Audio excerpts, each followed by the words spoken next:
Hey guys, look at that. I'm in a new place. So what better way to celebrate than by breaking down my most popular, my most critically acclaimed, and also my most controversial album ever, Breaking the Fourth Wall.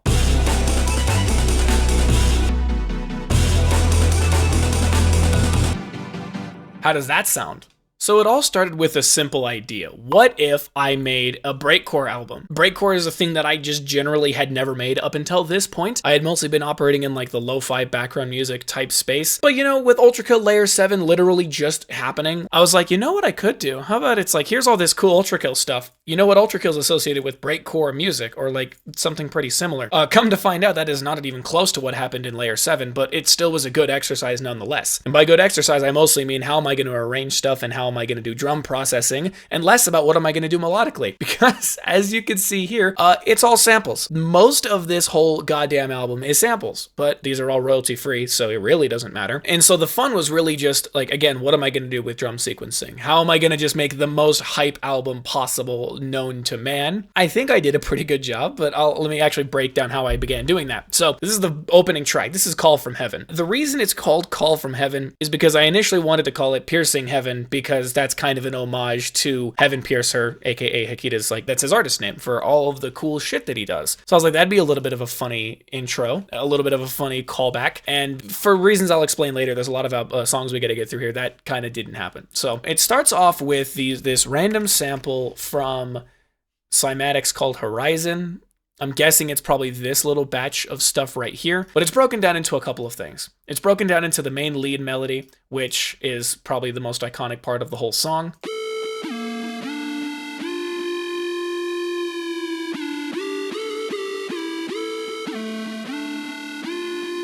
That's enough.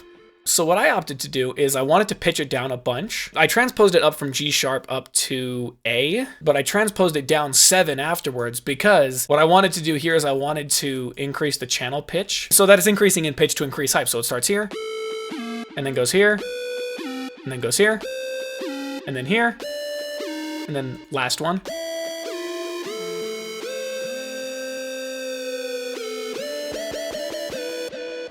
And as you could hear there, you could probably hear that there's a little bit of like a low note happening at the bottom, like after it. And if I'm not mistaken, that is because of the halftime plugin right here, which I fucked it all up, put it back, which is just going to basically cut the sample in half and then stretch it to be twice as long, which usually pitches it down an entire octave, but plays these weird artifacts. I want to see if I can actually have the halftime be at full wet here. Oh, it is actually. That's what you're hearing here.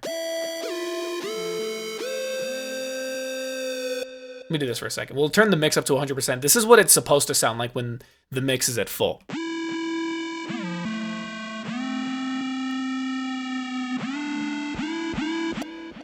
But because it's only at 15%, you can just very, very faintly hear it in the background while everything's playing. So that's very cool. I also put in the ARP here, the little twinkly ARP, because it's fun and it builds energy and it's just another high frequency to just increase the energy. This is what that sounds like.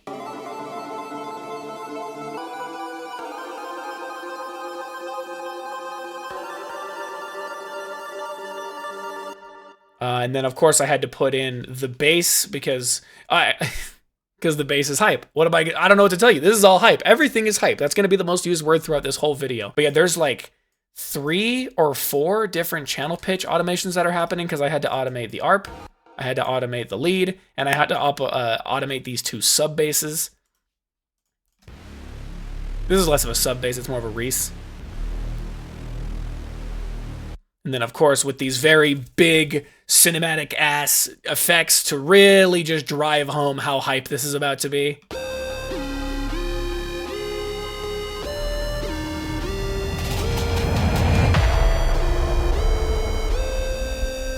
Yeah, that's how it drops. It's intense. I have this really cool drum fill here. I like this drum fill. It's very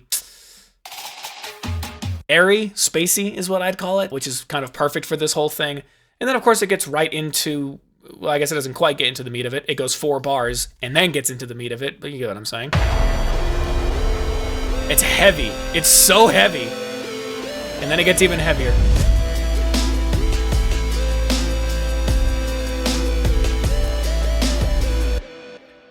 So So we've got that. There is an absurd amount of bass going on in this track because while these sub basses are really gritty and they sound cool as hell,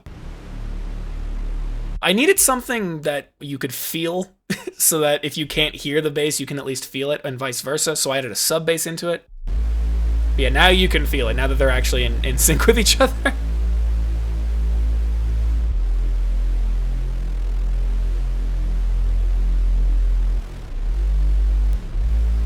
So like you can kind of hear that the bass wants to like ascend in pitch a little bit. So I kind of tried mimicking that with the sub bass as well to mostly close effect. Sorry to my phone users, you are not hearing that shit ever. So that's how I wanted to really just put some extra feeling into this. By this point, I figure this song is really slow and down-tempo by comparison to all the other crazy shit that's about to go on. I mean, this is only 154 BPM for crying out loud. That's like, those are child numbers. So I was like, we're not gonna go breakcore yet. We're just gonna go like generic, like trap, dubstep, E drums. These are probably dubstep. I don't know genres.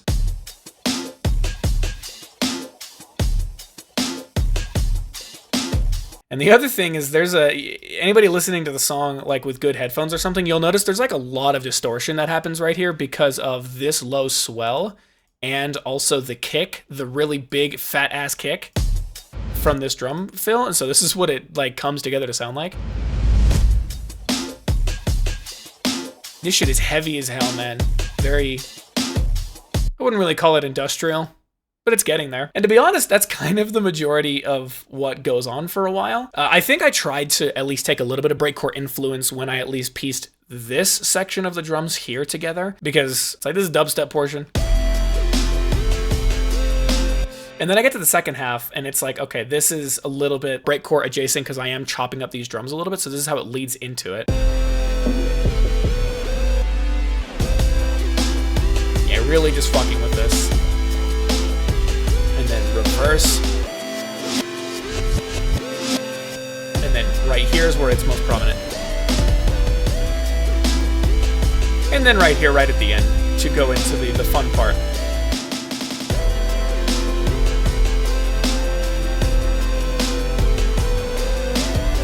We're not there yet. And then, yeah, the last thing to really talk about here is the ARP. Nope, I lied, it's the pluck. I don't know how to read my samples.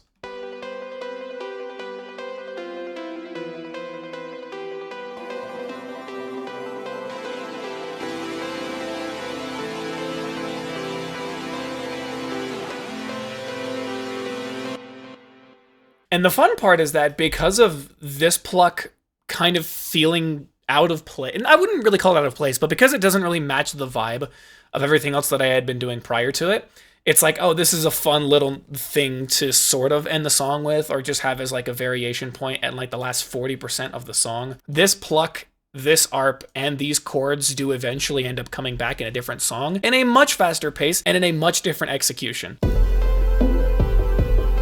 It's like, we'll just let these drums fade out and just let the airy ARPs and shit just speak for themselves. And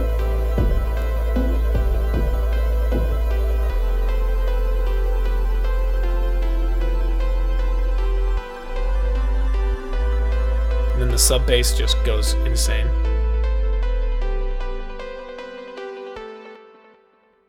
Of course, you got to end it off with the classic. That's the start. Now we're on to my actual first look into trying to make like electronic breakcore drum and bass jungle-y type stuff. This is the first song that I made as a result. I don't know how I stumbled upon it, but I remember stumbling upon this video from Chris the Scientist, dope-ass producer, and he was just explaining how to make jungle type beats. And I think I ended up being interested in the video mostly because of the thumbnail that he was using, because it was very like Windows Vista, Windows XP looking. But when he explained like what you're supposed to do and how the sounds are and how the whole genre sounds, he also then went, all right, I got this pack full of stuff that you can use for jungle beats. If you want it, go get it. So that's what I did. I went and I got it, and everything here, minus the actual drum break here, this. Obviously, this is from the CW Amen pack. Any self-respecting producer who makes breakcore and drum and bass is probably using this because it's hella popular. But other than that, and like some of sound effects, like this, the whoosh, everything came from that pack. It's all just like one shots and whatnot, and you can just turn them into chords and turn them into ARPs and whatnot. This is an ARP that I found directly from the pack.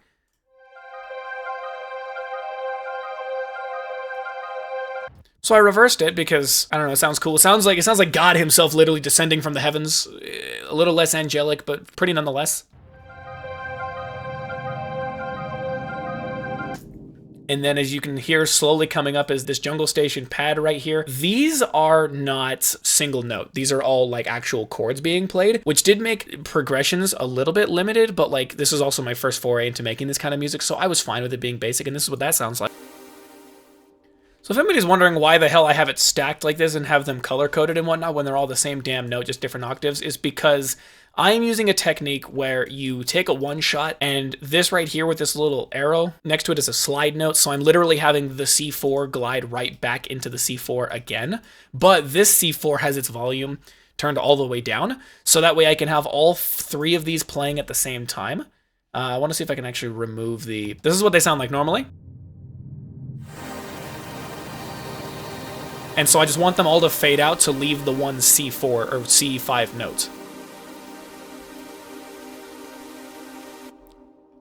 So that's how we did that. And with the ARP, it just sweeps in so nicely, man.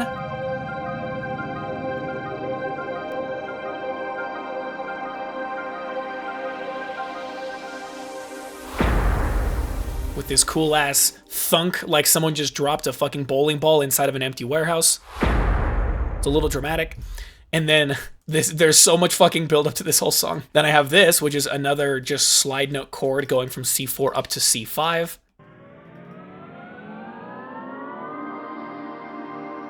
And that's the intro.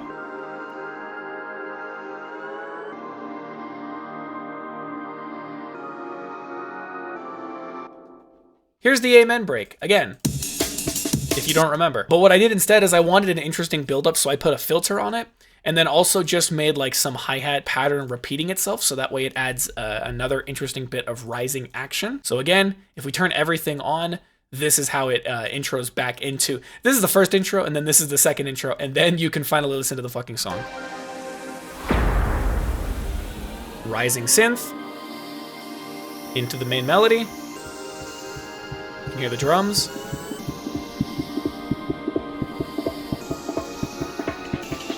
And into the song.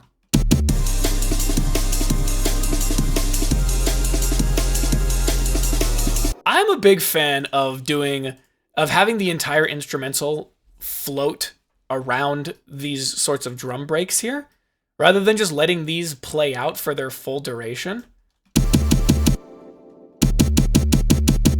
Other than the bass, don't mind the bass, because it's just like, it's variation, and that's fun. So this is how all of the... It's basically three main components with an ARP eventually, and some extra silly little drum break action happening, and that's kind of it. So this is what the bass sounds like. Just a bass, just an 808. That's it. I think it's a sliding 808.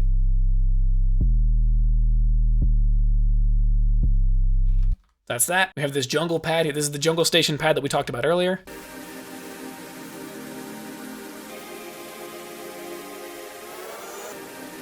This might even be out of key potentially.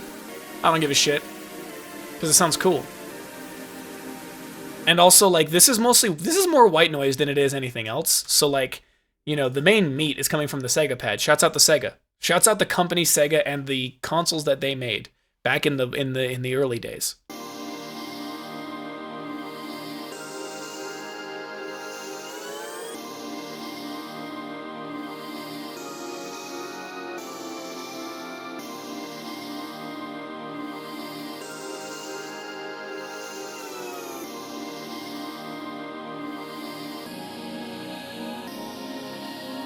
I don't think this even comes close to what actual jungle is supposed to sound like, if I'm honest. So before people come in here and call me a fraud, shut up. This is how the pieces come together.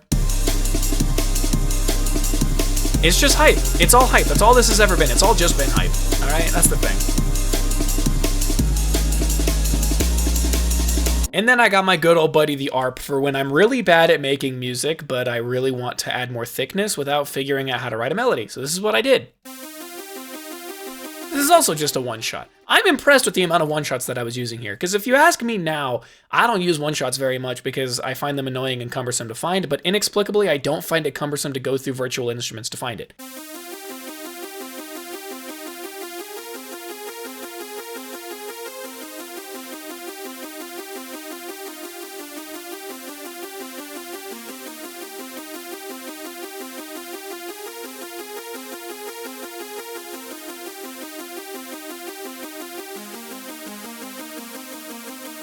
So when you combine that with everything, this is really just a combination game here. You get this. Turn off the drums. Oh yeah, wait!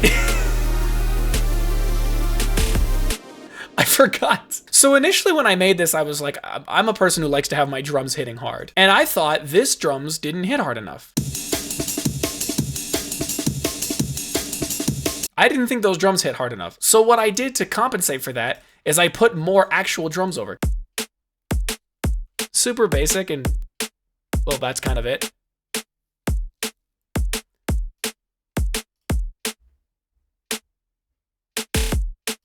Right? The main thing that we're interested in here is this kick, because it just makes these drums so damn chunky. Like, you literally compare how this sounds, where the kick is, you can tell it's there, but it's not like, you know, punching you in the chest and making you fall over. And then you can just feel that jungle, that drum and bass hit. The snares were a little bit unnecessary, but I figured if I'm going to add a kick, why not just add a snare as well? And that's the majority of this song. Honestly, the bigger part is like, I was just playing around with a lot of filtering at this time because I thought it was fun. And so that's kind of the majority of the variation you're getting here. So like, you know, if we go here, you'll just see how it leads into itself, and I'll explain these. Washed away. Just a bass.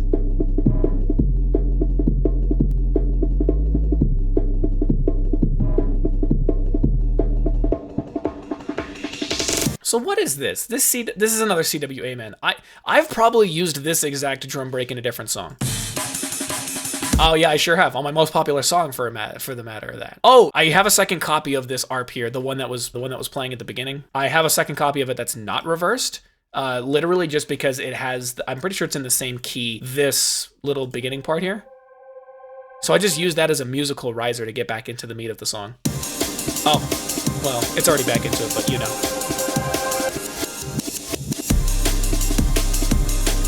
I love reversing my drums as well. Why? Because it sounds cool as hell.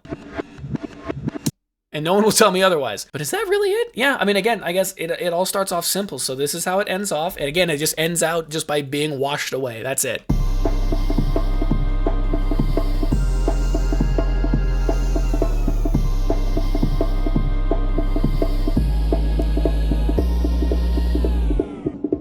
My beat fell off a cliff and the only thing that remains are the drums.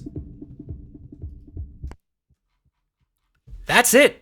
That's the whole thing. Now we can start getting into the really fun stuff. Now that I'm past the fucking intro and past my really old music that I'm not nearly as proud of. It's another sample again, but this is the point where I really started trying to include like metal VST instruments as much as I could because they add a lot of thickness and they sound cool as hell. But this is the sample that we're working with here. So we're gonna turn the drums off because they're too hype. It starts off with this piano, which I've pitched up a little bit because I like E minor. It's like my favorite key ever. I don't know what to tell you.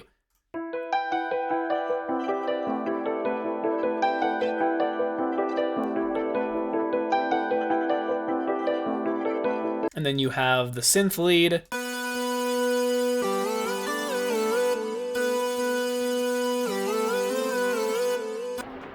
And then you have this synth. Super fucking fuzzy sounding. It sounds like my CRT TV is coming out to bust a hole in my wall. And then we have the bells. Starts off with the piano, starts off with the tempo automation, with the rain. You gotta be super fucking dramatic when you do this.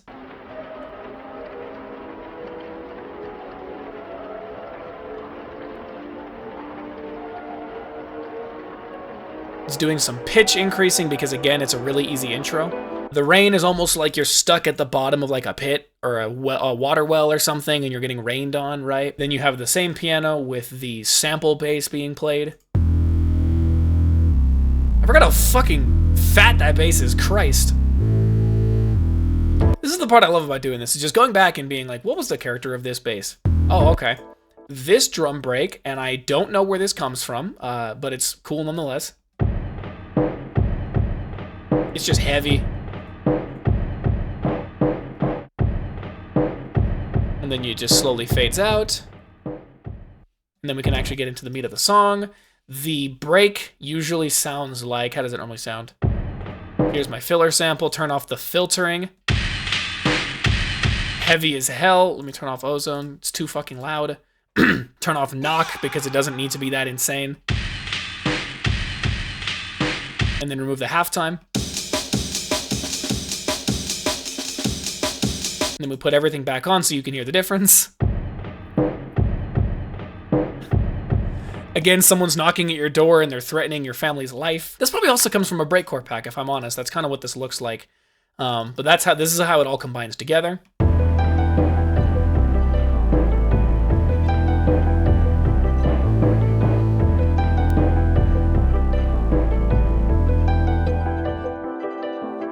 Let's get into the drums.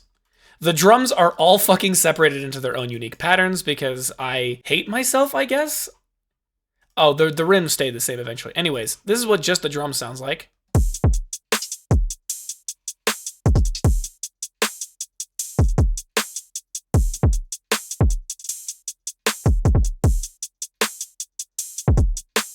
This is definitely supposed to be a trap-based sample, obviously. So it's funny that I'm like, oh yeah, I'll just lean into that with the trap drums.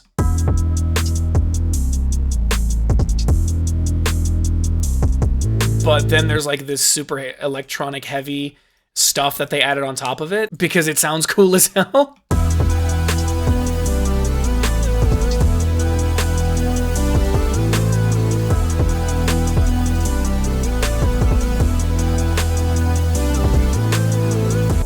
There's definitely some other stuff. Reverb needs to be turned down, tempo needs to go back up, because the piano sounded way washed in the back. But the piano is kind of supposed to be the main star for this for a while. The lead will make its appearance every once in a while. It's mostly about the piano, if I'm honest. And then I couldn't be bothered to just let this trap portion play for very long. It was like, okay, you get 16 bars, right?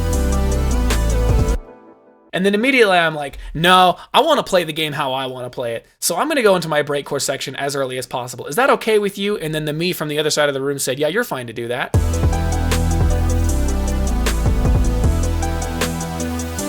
So now it's just the synth.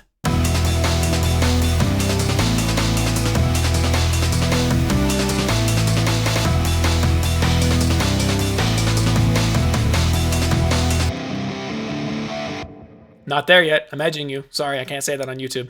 I am very unorthodox when I program my breakcore drums. As you probably saw on the last one, I don't take the original sample and just like put it into an MPC and just like press a bunch of buttons until shit happens. I'm like manually going through and chopping it and being like, okay, this would be cool if I put it here and here and here, and then I'll take this and maybe I'll do this and then play it twice. Like that's how I'm doing it.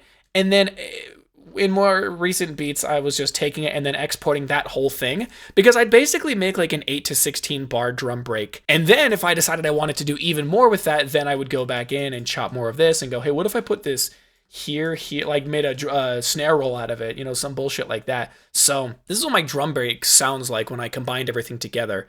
Let me actually find the original one. Where's my... Waiter, bring me my breakcore drums. Yeah!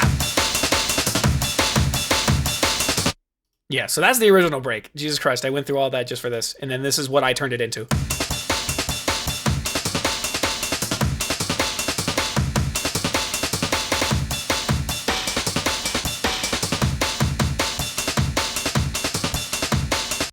That's the whole break. And then, of course, I have to put it in with these guitar chords that are, like, what, wide? They're wide as hell because I made them wide as hell, along with just a really simple guitar bass. So here's the guitar.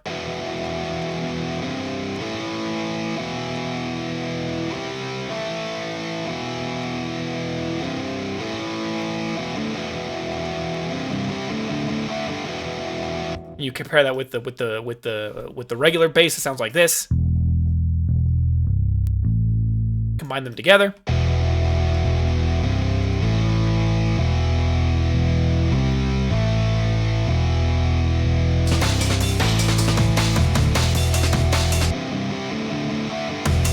Bring the synth back.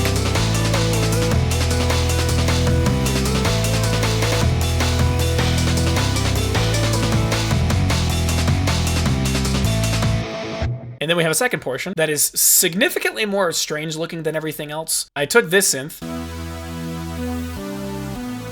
I combined it with the trap drums, but only for 1 bar at a time. I made a new guitar patch that isn't using these guitar chords, but it's using like a regular guitar playing single notes instead of power chords.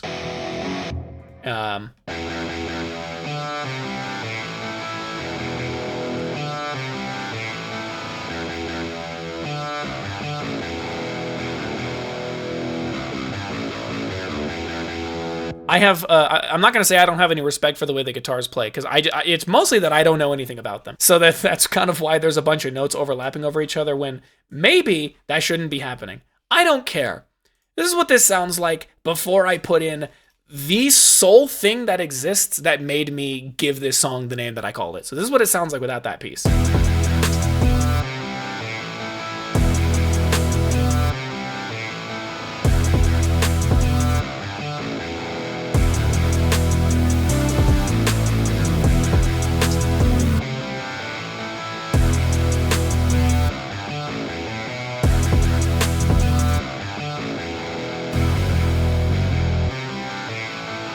Then you put this in. This motherfucker, Headless Blood Idol recording something something skull. I don't know where I found this. It's got some of the most strange samples I've ever seen, but this is a part of it, and it's cool as shit.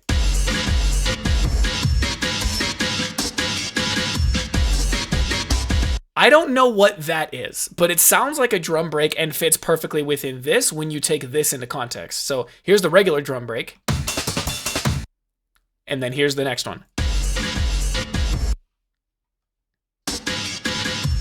So when you combine everything together, my thought was that I call it Labrynthian because it's like there's so many different moving parts. You have the trap portion, the breakcore section, and then you have this thing where it's like, okay, here's the synth and the trap drums with a new guitar that I haven't heard yet being played with the bass, and then this fucking magenta skull random crap comes out of nowhere. It's very confusing and makes you feel lost. Not literally, but it's just very all over the place. So this is what it sounds like combined with themselves.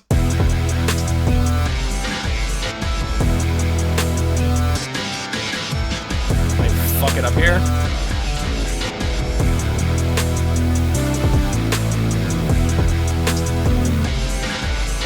I do some fun stuff here.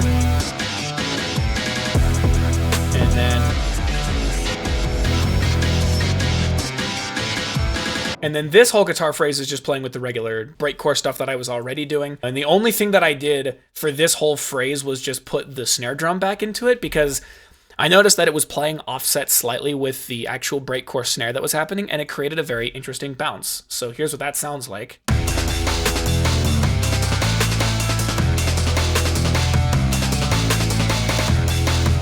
then it's even, and then it's even. And then it goes back into the piano stuff, and then it kind of just loops over itself again. But I want to go back and look at these drums again really quickly, because this is so cool. I'm being a nerd, everybody.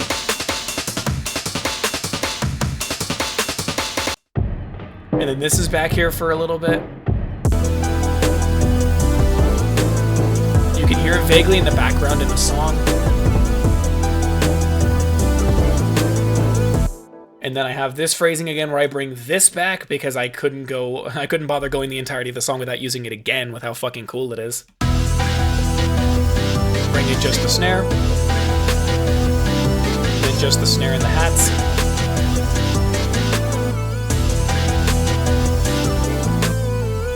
And then the song ends. I think I have the guitar doing there's no actual real difference between this version of the guitar and the original one. The only thing I did is I just wanted them to end off on like a very interesting chord at the end. So rather than it just ending like it ended over here, I've instead opted to have it extend itself one more time.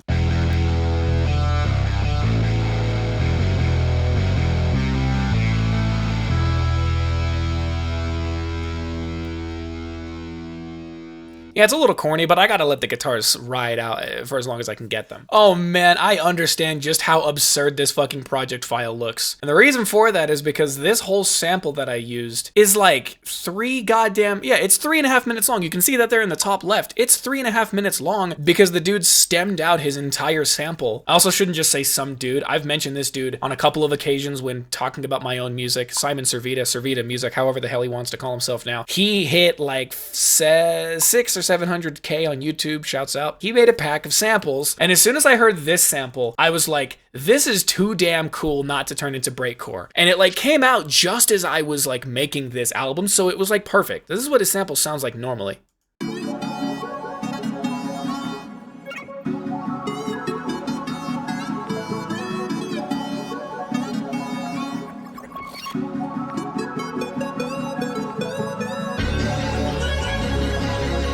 Like, that's too much fire. Calm down. I didn't do much to make this song hype as hell. He made a hype as hell sample, and I just happened to rip it and put some cool shit over it because it's really cool. I started off with the weird textures, as I called them, these three, because they are pretty weird sounding.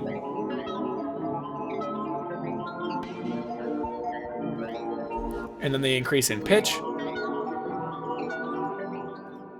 Then we can get into the cool stuff. You have the main lead that is also kind of carrying this whole track, if I'm honest.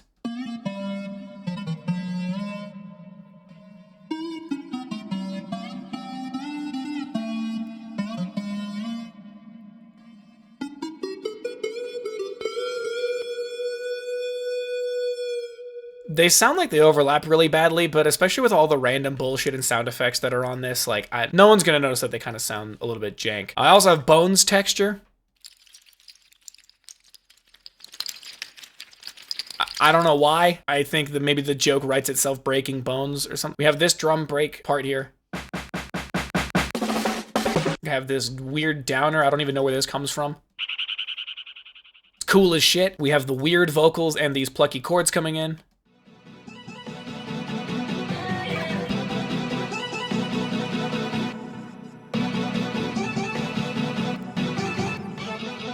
You have it with the bass. This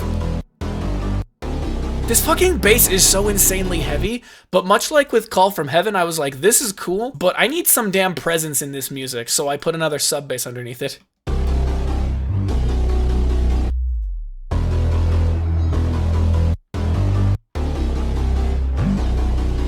But then, of course, the thing that's the most popular about this whole song, probably, these damn drums. Let me turn the tempo back. These damn drums. Turn off Ozone again.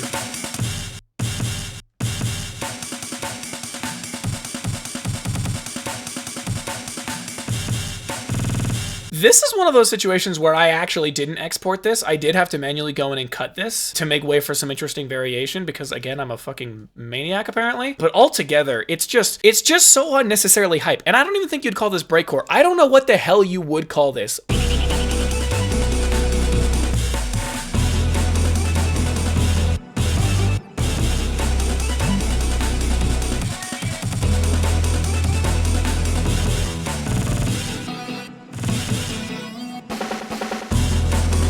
I'm pretty sure these two leads are basically the same. They're just like harmonies of each other. Like this is the first one. This is the second one. Yeah, so when you pair them together. Okay, they kind of sounded the same. That's not the point. That's the original drum fill from right here. But this is just a high energy song that only lets you experience the high energy for a little bit before immediately taking it away from you so that you have to stop and go, what the hell was that? And then it comes right back.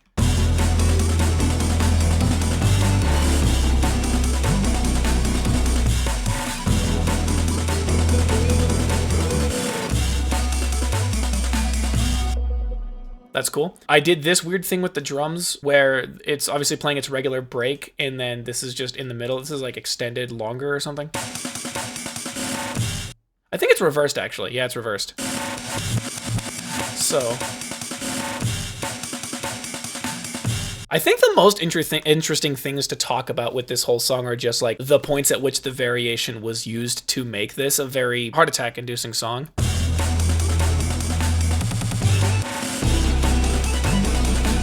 Stop. And then I give you a little while to just enjoy what's happening.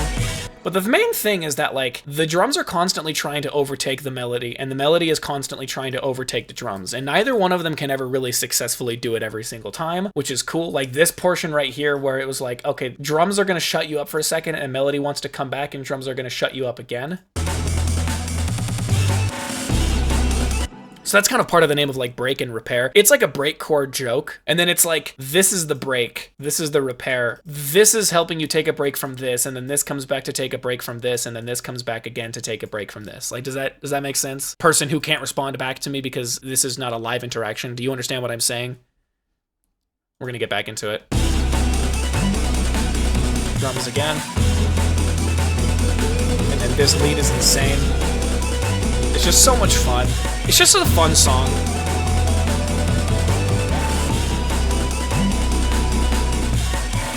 And then, yeah, right here, oh, I zoomed in too far, whoops.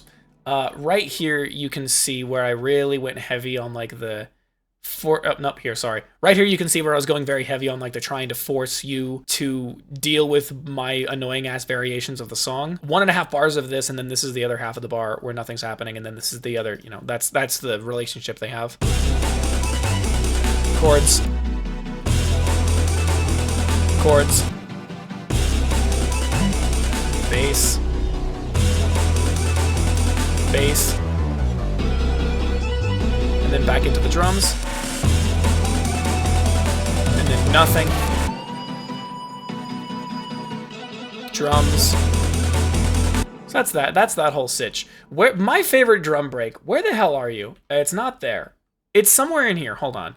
I think it's here. Yeah.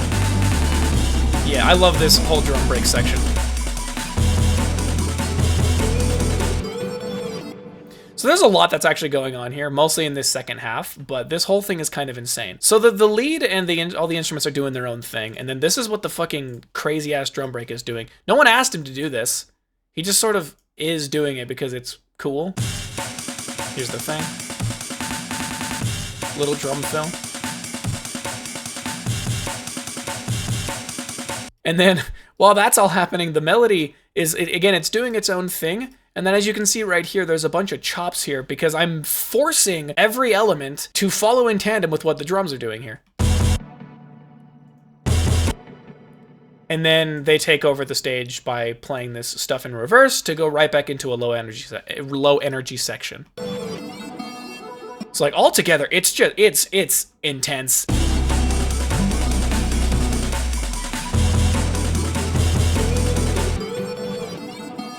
Or I guess I should say it's intense given all the other fucking stuff that's coming before it. And then it just ends out kind of basic, I guess. Where do I even, we'll do it here. This is how the song ends. It just ends with the lead that is carrying everything right next to the drums.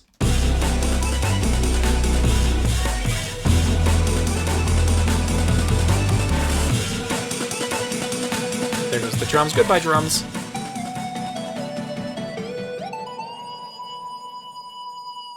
And now we get on to one of the tracks that a lot of people didn't know was on the album because I didn't put it in the announcement trailer. I made the whole video with like, what did I say, 11 or 12 songs in it, and then I randomly just busted like 3 or 4 more out of my ass just because I felt like it. I thought it'd be a funny surprise to show to people. So here's my track, Fool's Gold, easily inspired off of Ultrakill Layer 4, and generally just has like a little bit of like Asian influence with all these random little plucks and other random shit. This is just desert ambi. This is just classic.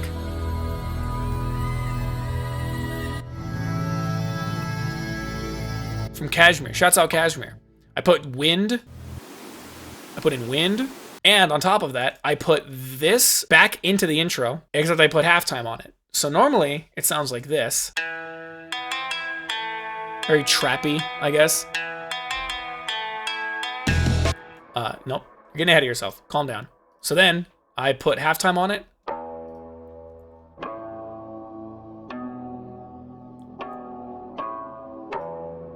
And then I reversed it because this is not enough on its own.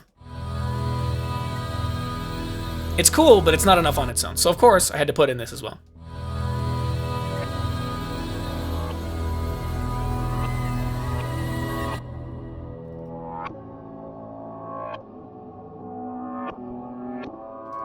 And then again, my intro is not nearly as long as it used to be, but it's still kind of long. Then you put in guitars.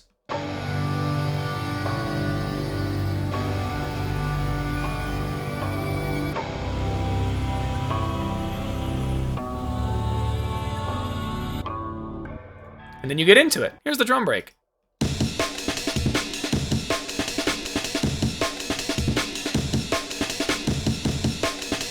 I wish I could tell you which one this is from. I don't remember. This is all from the CW Amen, but especially since I know that a lot of these drum breaks are also used by Hakita's breakcore music in Ultrakill, I don't remember which one this is from, if it even is from anything. I don't care. It's mostly just letting this take the lead and having all of this just support it.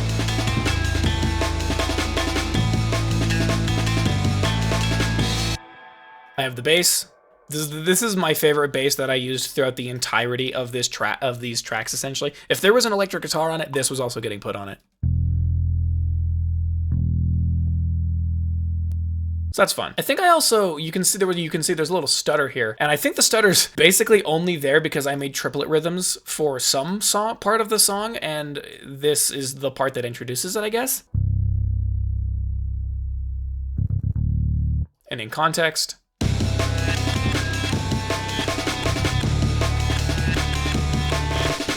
Once again, making drum fills out of drum breaks. Some call me a genius, some call me a fraud. And then we have an additional Asian-ish, this is a Middle Eastern instrument, my bad. Either way, it sounds pretty fucking awesome, so I put it in here. I don't care where it comes from.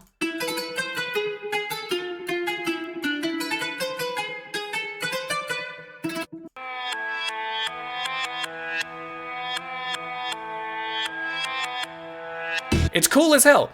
This is basically just the electric guitar and the bass just being backing singers, while a diverse, cool instrument plays the front end.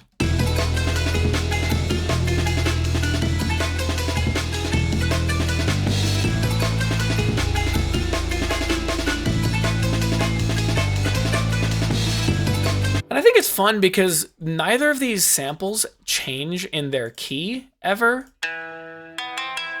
So it allows them to easily change vibes whenever the chords up here change. So like if we do this, we'll do both, fuck it.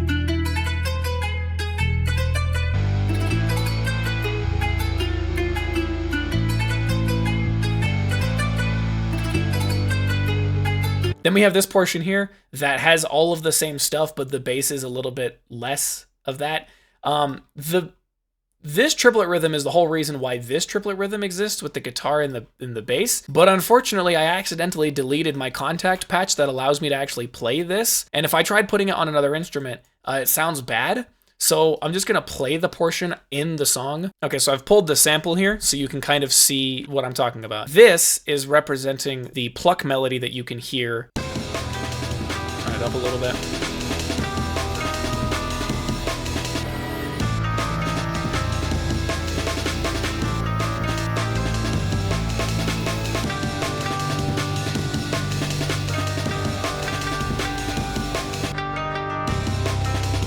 Here's the triplet rhythm. And then it gets into the last section. Then we get to the part where I put an actual guitar in this, which doesn't fit at all with anything that's going on here, but it's a guitar, so I'm gonna put it in here. It appears as though my other guitar has gone missing. I don't know what happened.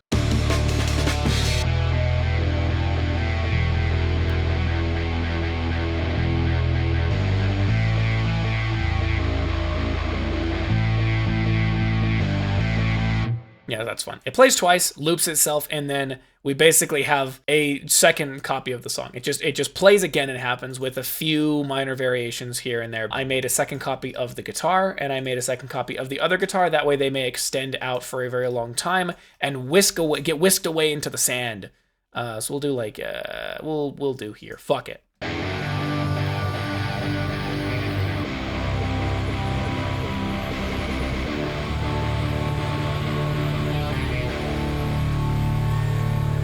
And away into the sand it goes. The Pharaoh's curse has taken it.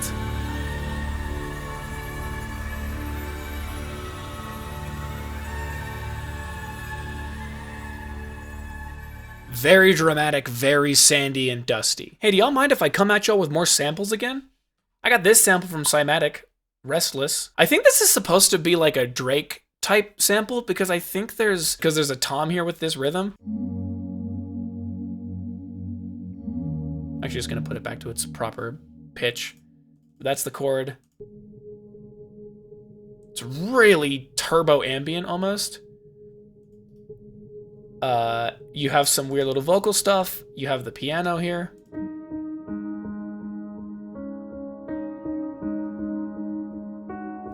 This piano might be one of my favorite piano samples I've ever seen.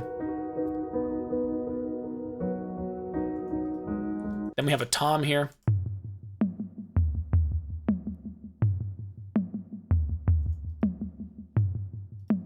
Why a part of me thought I should turn this into a breakcore E type song, I don't know. That doesn't matter. That's none of your goddamn business. Because I did it anyways. This song also utilizes a ton of filtering. You can see all these automation clips here of me like turning on and off the filter to achieve the effect essentially explained by the name of the song, The Stars in the Sea. But before I get too far, here's the piano that I took. I took the chords and whatnot from this piano sample and then put it onto my own piano.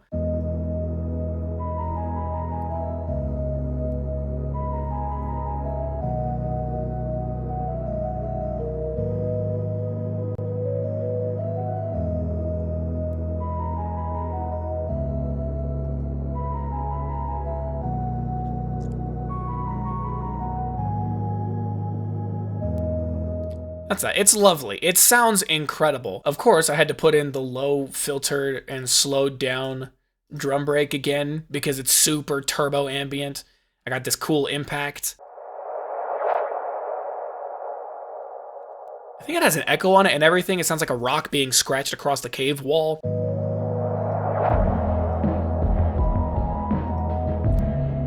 The toms really do a lot for this drum break, because this is what the drum break normally sounds like.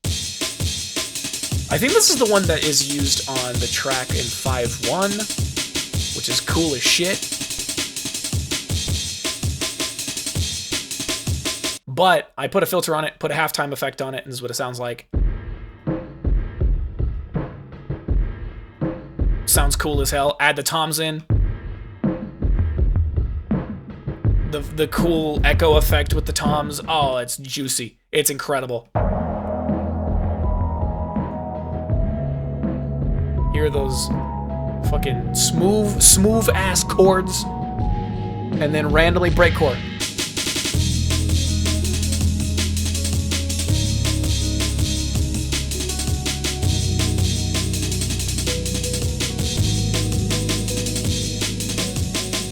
Again, it's almost funny in context being like, yeah, here's this dope ass album that I made, and that last one that I just showed you with all of the fucking guitar and like the layer 4 to layer 5 transition ass thing. And I'm like, here's this soft, lovely piano melody followed by the just most insane drums you've ever heard. Here's the bass. Here's the thing. It's the T-Bird fingered bass again. Because it sounds warm, deep, rumbly, beautiful, amazing, incredible. And really, genuinely, this is about the entirety of the interesting loop of this whole song. But a lot of the really cool and interesting arrangement pieces come in the form of fucking with the filtering. What, it starts here, I think. So we'll just go from here. And then the drums are just like, oh, underwater, goodbye.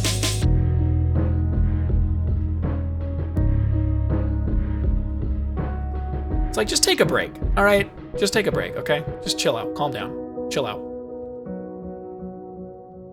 But essentially, the whole idea with this entire song was that I wanted everything that wasn't filtered during the non-filtered portions of the song to feel kind of twinkly, like you are literally under the stars. And then when the muffled stuff comes in, it's like you are under the sea. And really, the most interesting thing that happens as a result of me trying to achieve this effect is this whole long stemmed portion here where I'm just doing it all over the damn place, and it really kind of exacerbates that idea that I'm trying to get across, and I don't have any problems with that.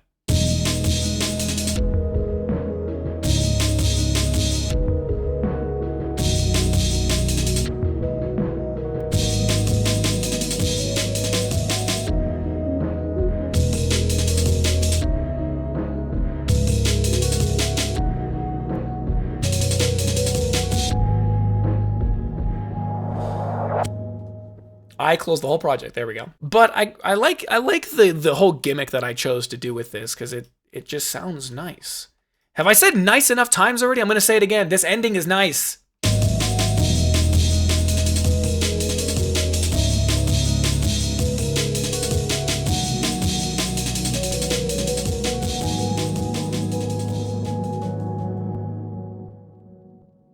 And here we are with another one of the songs that I made after the announcement. I think I just was like 3 songs. Yeah, I can do that. I just picked 3 out of a hat and just ended up making 3 additionally. Here we are with Don't Trust the Siren. Now, I'm going to be frank. I normally would do this at the end, but I'm going to skip to the end first. The only reason that this song is named what it's called is because I wanted to have some interesting ambience near the beginning and the end. If it wasn't for the ambience, I wouldn't have had a good name for this song. But because of the underwater ambience, wow, incredible. That in combination with the vocal.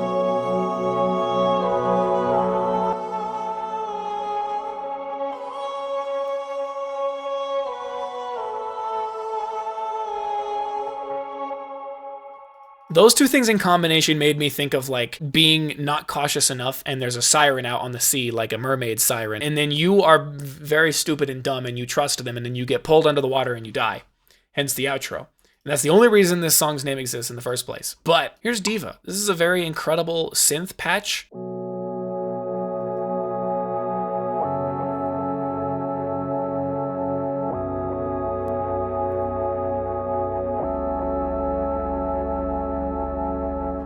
That's it. It's a simple 2-chord progression, and that's it. I also added a second version of this vocal here because it sounds cool. That's it. It's like a weird delay almost.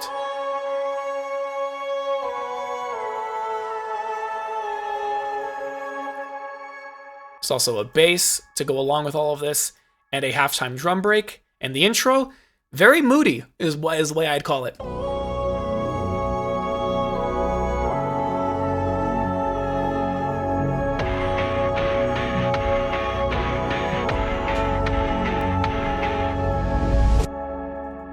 From the very moody ambience to like this almost weird like trap level speed of a regular instrumental, and then I throw in the crazy drum breaks.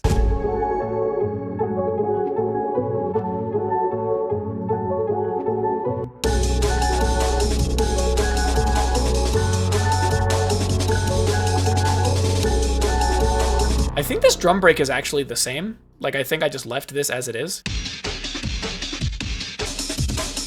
What? Yeah, so I did do something cool with it. So I didn't realize I did this. I put Little Altar Boy on it and pitched the formant down 7, so it almost sounds like it's kind of muffled when I don't or when I have the Little Altar Boy on. But of course I needed that high-end energy, so I gotta do it to him. But if we actually examine these instrumentals for a second. Pretty dry and kind of boring. And the pad is really cool. And then you had the ARP. It sounds like my instrumental is drowning in the water almost. Or maybe I'm just insane. I don't know. Here's the bass. It's a combo with the drums.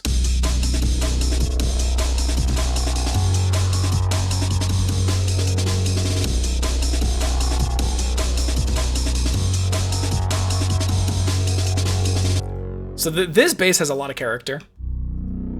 I love these kinds of basses. They're so cool.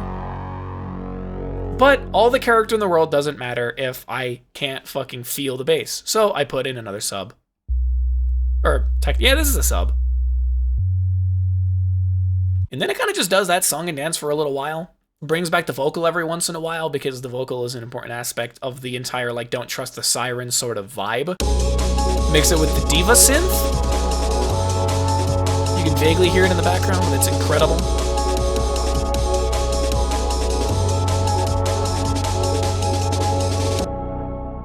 Now this, I don't know where this came from. I think these horns may have come from like a more smooth sample than what I actually used, if I'm not mistaken.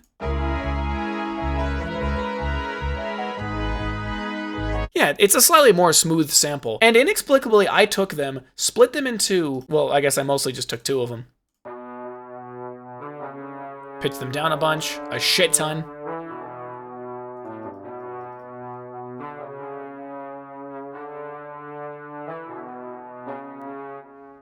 And then got the second one, which I think is the higher one.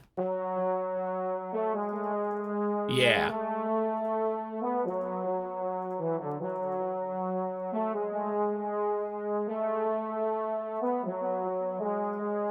Why is this one here? Okay, so I just apparently had two of them on this whole time. All right, you're watching me unfold in real time again. Here's how the brass sounds with everything else when you're not putting it in this super smooth context.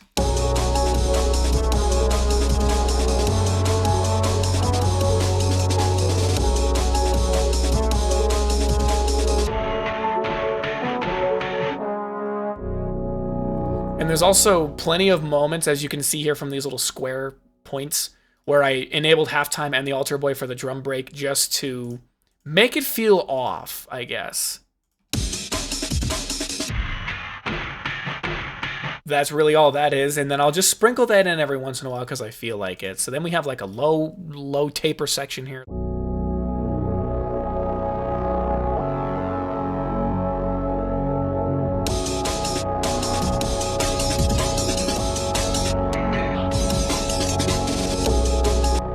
This is a bunch of weird little shit I did here with the drums. So obviously I did my spike with the halftime to make it sound weird. But then as you can see, I literally just stacked two of the exact same drum breaks on top of each other 3 times here so that it gets that like flanger effect.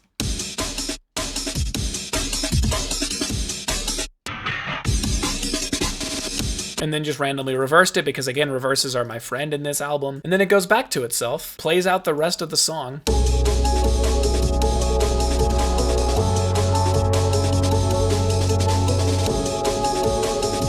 And then ends off with one more halftime stab.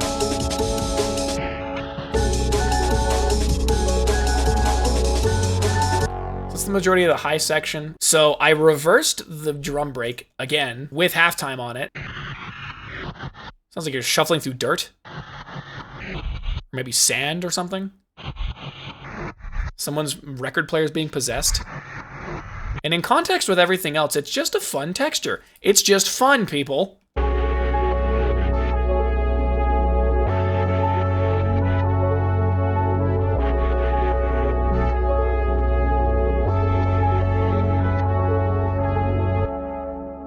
And then it just continues on its moody way, has the drums here for a little while longer, doesn't do anything too intense, and then it ends kind of the same way it began, by going in from the trappy section to the more ambient section, and then it's assumed that you get pulled into the water by a siren because you're very stupid.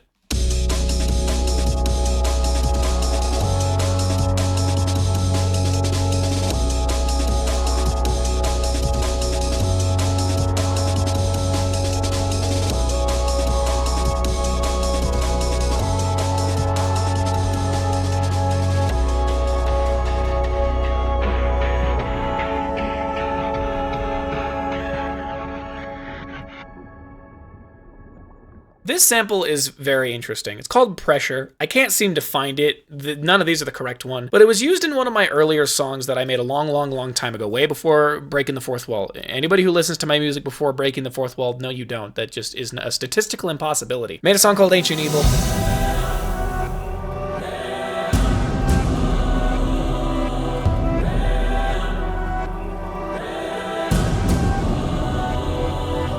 And it uses this pressure sample. And that's basically the driving factor for the entirety of this. That sample's really good and I wanted to reuse it, but I did add my own little piano section in here, add some other cool stuff that I used to use back in my early days of music production, and the part that makes this very iconic to me, even if most people don't actually know where it's from. It's this right here. Let me just play this by itself. There's a lot of reverb. Let me turn the reverb off for a second, just so that you can hear. See if that voice sounds familiar. You're a sinner. I put a crystallizer on it, which basically just does like a pitch dropped delay by 400 cents, 4 semitones. That's Gabriel Matrograna, voice of Gabriel from Ultrakill. Comes from this clip right here. No, you're not an icon. You're not a slay queen or an e-boy.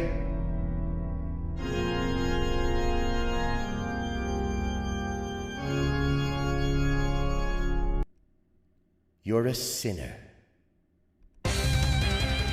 And honestly, if it wasn't for that, I wouldn't have come up with the name Godkiller. He's not a god, obviously. He's an angel, but like the name Godkiller is so much cooler than Angel Killer. Then I sound like a fucking loser. But let me actually get into making the fucking song with a lot of effects, radio noise, bass.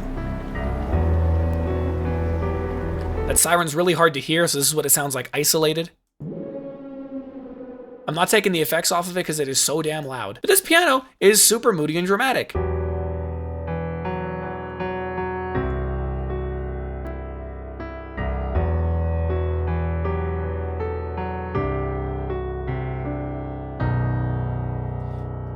That low B makes you feel something in your heart like it's about to explode.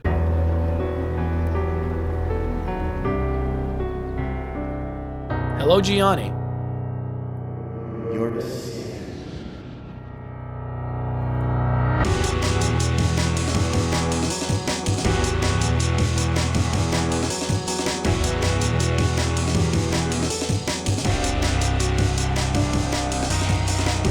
Okay, let me slow down a little bit. So the riser to go into this is not actually, well, it is a riser. It's just really, really high velocity piano chord. I just reversed it. The rage is building up inside of you, and so this is the result of that rage. Now this first portion, I didn't want the chord to change yet, so what I opted to do is just replaying the first part of the piano here.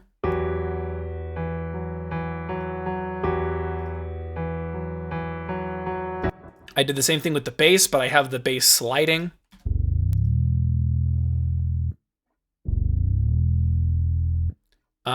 And I have the guitar, again, just doing its own thing. The piano, it's all on the same chord. And then we get into the meat of the sample.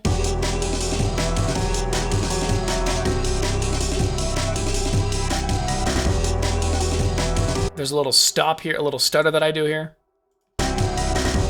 And then it kind of just proceeds on like it's on its own for a little bit. There actually is no bass here for a while. I don't remember why. It just isn't. It was definitely intentional. I just don't remember why I did it at the time. I think this drum break stays the same for the first little while until I start fucking with it like here, over here on the right. That is the, you know what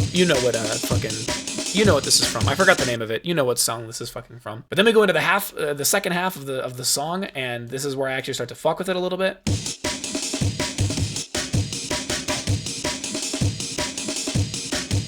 Then we get into the next portion that uses more of the sample, does more interesting things with the choir, does some interesting things with this koto, I think is a Japanese guitar. I don't know, that's not important. Listen to the damn song. More stutters.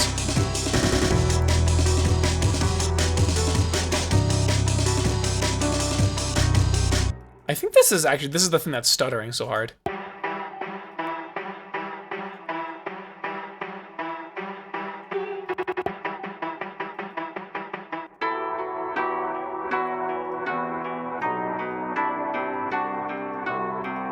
I don't know what was going on with this koto, but it sounds sick as hell.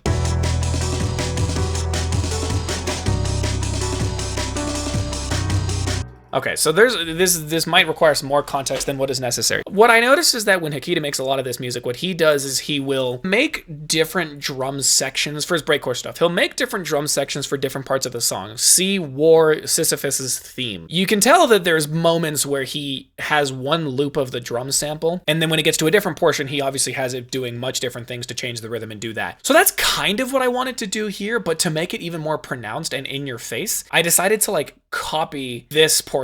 Like you can see here, this is one bar. I decided to copy this and repeat it and repeat it and repeat it, but I still wanted to have two different variations of it. So what ends up happening is I just have like two different variations of this drum break that go back and forth with each other. And you can see that the sample and the piano and all of that is also kind of doing the same thing. So here's what the drums sound like and how they're going to influence the sample.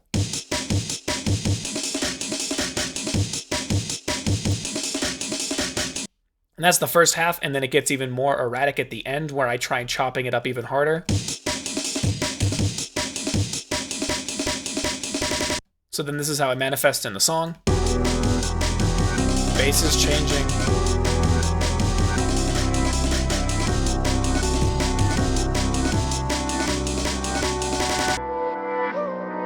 And only after like a minute does the vocal finally come in and really sell the vibe of the sample. Even if it's a little hard to hear.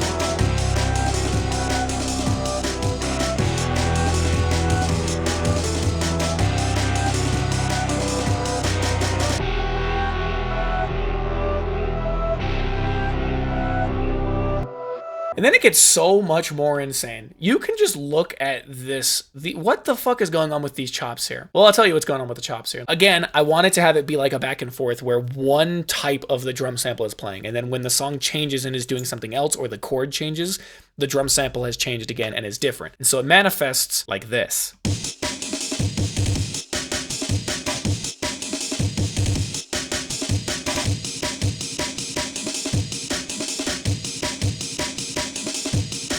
And then I think it repeats itself like 3 times. So if we show just the piano, for example.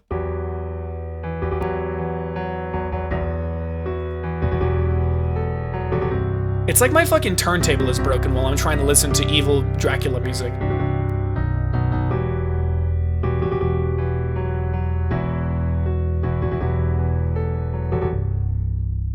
then when you hear it with the sample, and again, it's just intense.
And then there's the piano once again to finish us off.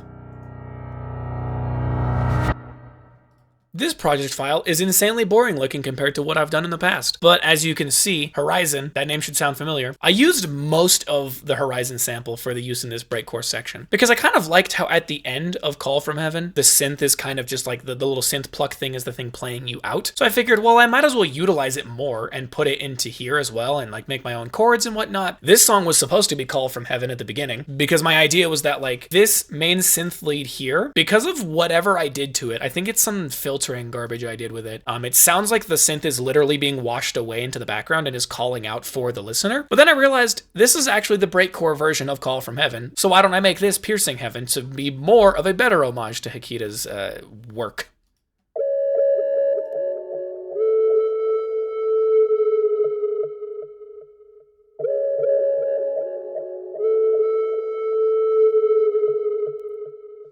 So that should sound vaguely familiar. So I took off the filter, and here's what that sounds like without the filter.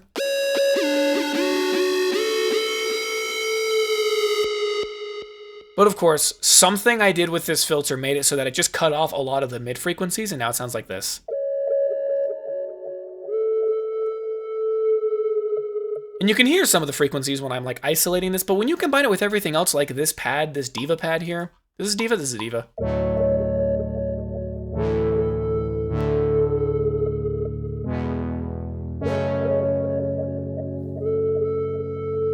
Yeah, it's really hard to hear. Once again, just 2 chords. We have the ARP again from the previous song.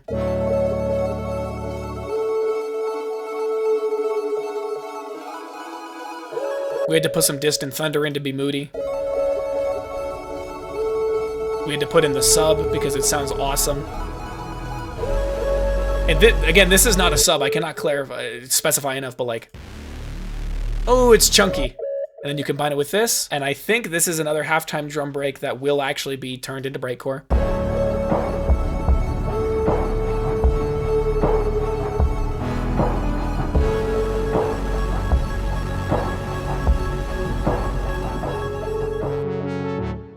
Yeah, there's also this fun little flourish at the end. That's cool. And the main thing I did is I sped up the pluck so that it's a little harder to tell that it directly came from the original. Obviously having the sub and everything else, and then here's the drum break. This one I did consolidate.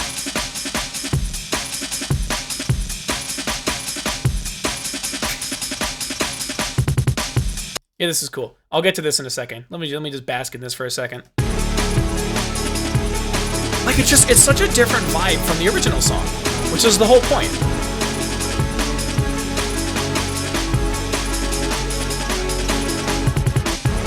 So, this little triple hit, I lied, it's 4 hits. Basically what I wanted to do is I wanted 1 or 2 of the component pieces to be gone every time the kick hits. So like this is how this one sounds.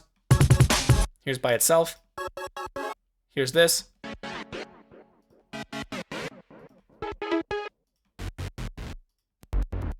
So then you combine all of them together without the drums, without the kick. And I think some of these have weird panning in them. Why did I do it? Because it's cool, because it's fun. That's the whole reason I make music, because it's fun. It just happened to work out really well for me. I put this one back to its regular tempo, so it's not half speed. Took out all the chords and stuff so that it's just, here's the pluck. Boom.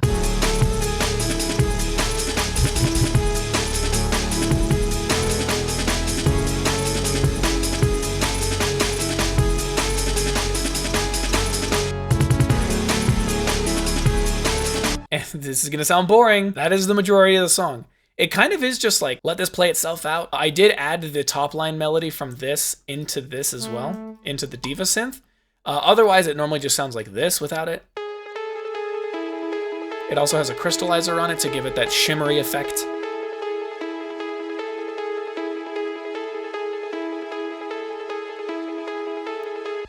But then you combine that with this. I guess this is just playing by itself.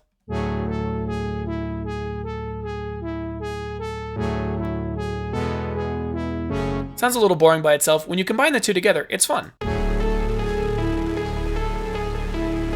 And this, again, intense bass.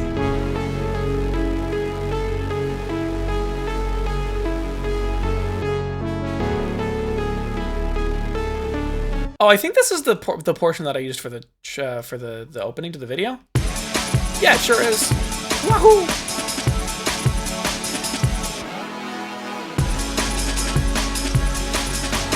Is that really it? I think that is really it. This one was fairly simple to make though. Like this one was easy as hell. We'll just let the diva synth do its own thing.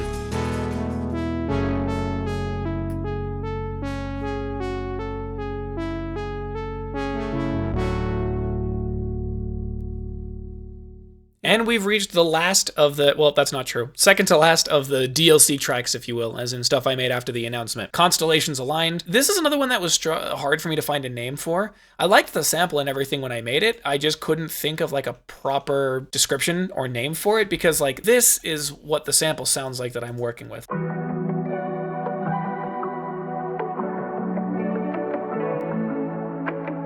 It's a really cool sample, I'll say. Like, I'm not mad at it. It's a really cool sample. And then here's Rhodes pianos. Oh yeah, it sounds like a guitar pluck almost, but like this is a Rhodes piano.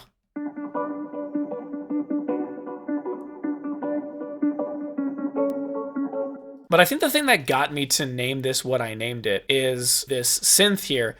Because I just chose a bell, and again, it sounds very twinkly. So I was like, sounds like the twinkling of a constellation, of a star. Constellations Aligned. The gods are in my favor right now. This Ultrakill video will do well because of this song.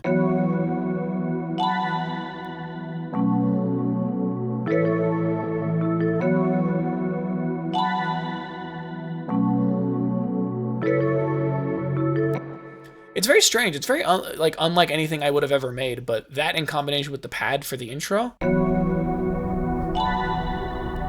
The dramatic thunder again, because of course I do. Then we bring in this interesting guitar, because it's part of the sample. We throw a sub bass in.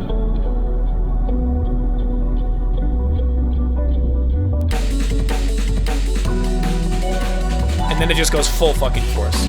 So let's break all these down by themselves really quickly. So here's the guitar. Minecraft cave music guitar. The only way I can think to describe it. And then we have some fun keys here, 1 and 2. Which are, you know, just the same as the MIDI that I put down, I'm not gonna lie. Sound very old and vintage almost. Like you could put a little bit of lo-fi analog on it and you'd have analog piano. I don't know what to tell you. And then we'll isolate the pad by itself and see how that sounds, because I don't remember how it sounds. Sounds nice. What did I expect? They're really good at making samples. I don't know what to tell you.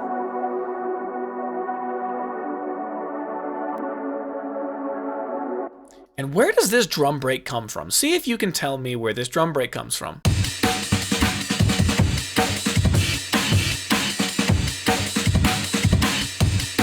Because Lord knows I don't fucking remember. There is no guitar bass in this song. There is no 808. It is literally just this sub bass.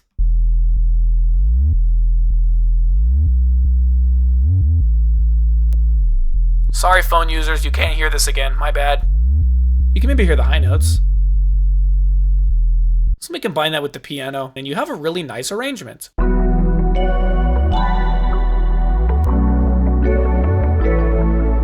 It's very magical, it's very pretty sounding, but also like, it sounds like space, but it sounds less like kind of spacey, but not like advanced technological spacey or even like magical spacey. I don't know how to describe it. This sample just made for like a really interesting piece. The guitar doesn't come back in for a while, but like it's a piece that kind of just is constantly chugging. And I don't even believe this is one of the songs that I like used 2 different drum samples for. So it kind of just plays for a couple of minutes and then that's it. It's fun to bring this guitar back and leave just the guitars with the drum break happening.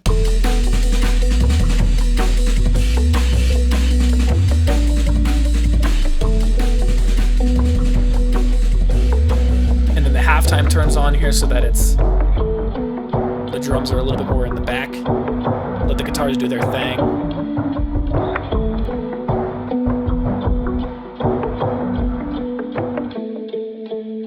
Right back into the fray of it.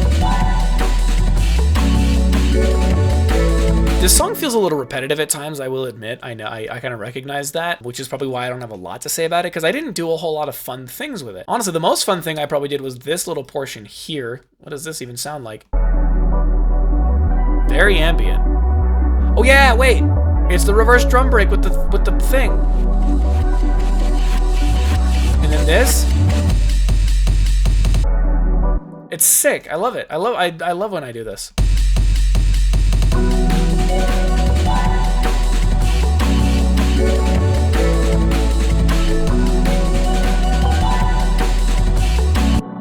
And then I bring the filtering back again eventually, so that again it sits more in the background.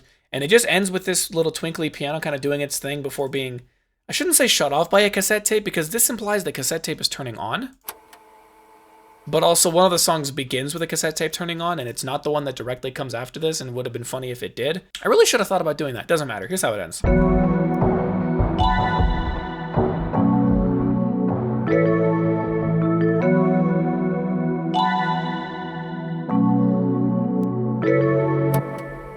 It was almost like someone was tired of hearing the song, and so they tried turning the cassette on or off to just shut it off and find something new, which leads into not the song that starts with the cassette tape, but I'm not there yet. Now, I just had a chicken sandwich, and I'm ready to review this song, Man vs. Machine. Not to be confused with Team Fortress 2's Man vs. Machine. This thing is a fucking lot. There is so many damn samples in here, because this is basically just like 2 EDM samples that I mashed together, put 2 different drum breaks in, and called it a song. What is this? It's a sick-ass drum fill is what it is. So it starts off with this sample that is, holy hell, it is a lot of pieces. The amount of sample, it is like 15 lines of samples. We'll just start from the top because it's easy to do it that way. So this is the bleep. It's cool as hell. We have this chiptune sound effect. Sounds like you're getting a call on like a Tamagotchi phone or something. You have another chord that goes along with it. These two sound sick as hell together. I like the little, like, it does like a... chords are very cool. There's another set of chords that I don't even remember what these sound like. Oh, these are the more musical ones, as opposed to like the droning ones. So like, this is the it in context.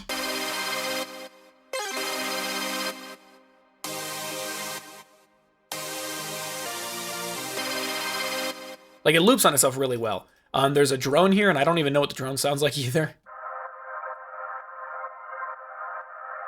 I don't think the drone is audible. There is so much fucking noise happening. It is not there.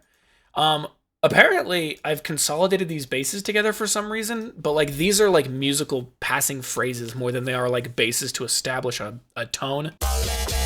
Yeah, it's a bass fill. It's so cool. Does it do it? There's more.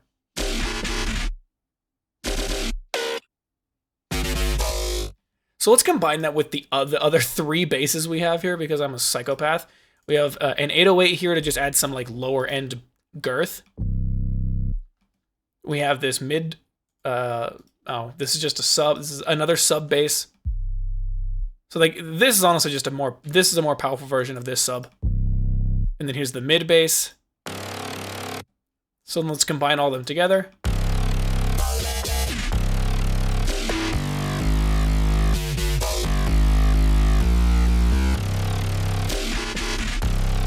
It's insanely gritty. And then of course, I just chose to do like the the most basic drum fill. Kind of, I don't even know what genre this comes from, but this is just like, this is a super basic drum fill. I guess that's just the amen break. I'm just stupid. And I did some really basic like MPC style like chopping, like if I didn't have the skills to go like weep whoop, reversing, stuttering, all this other bullshit. And then this is just the bottom half of like vocals and a bunch of other random crap that comes together.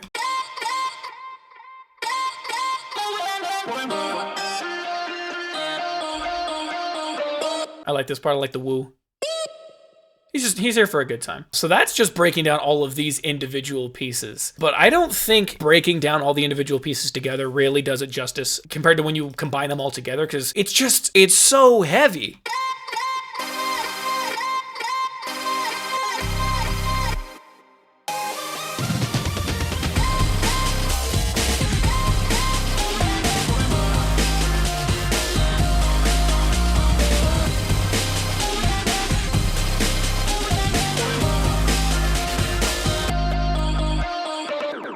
There's also this lick, this fill that I forgot existed. Here's what it sounds like normally before I did whatever I did with it.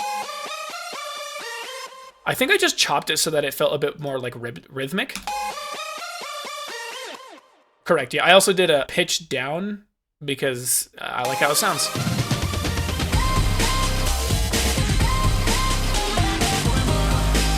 And then it's like play this 4 times and try and do some interesting variations. So in the second passing phrase, it's...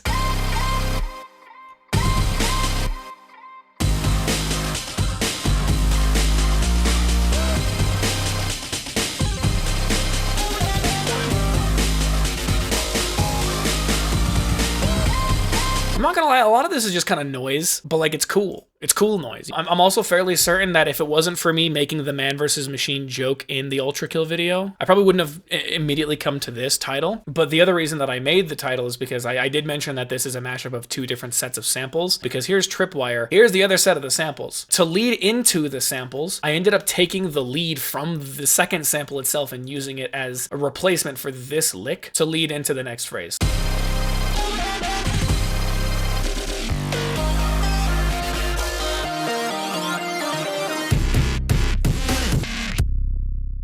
Sick ass bass. Here's what the lead sounds like by itself. It sounds, I've heard a lick that sounds incredibly similar to this. I don't know what it is, but it sounds like electronic pop, kind of. Like a Katy Perry synth lead or something. I don't listen to Katy Perry. I wouldn't know. The second half, the Tripwire sample, is significantly simpler. It's like 3 pieces or 4 pieces. So we start up at the top with, start with these chords. That's it. It's just a riser. I'm not gonna lie, I don't even think you can hear it. It's honestly, this is the thing that's the most important, is this damn bass. Just to play it once here. This is what it sounds like by itself.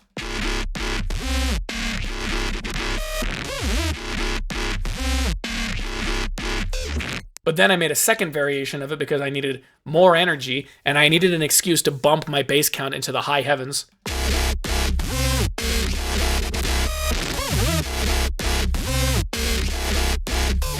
And yet when you pitch up a bass that sounds like this into this,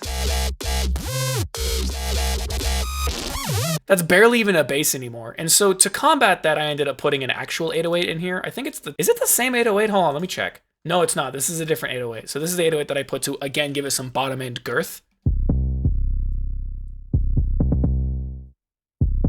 But it's all just playing C. I just had to make like an interesting bass pattern so that way they could hear that up at the top. So then you combine the two together, the three together, and it is fucking chunky as hell.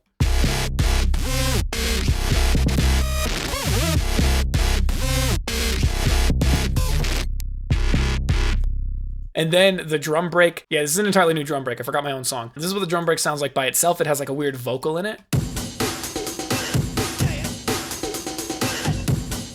But because I really wanted to get that like mechanical, sort of robotic sort of feeling out of this, I chose to instead chop this differently so that way it's not playing the full phrase. So it's very... Let me stop explaining and show you the fucking thing.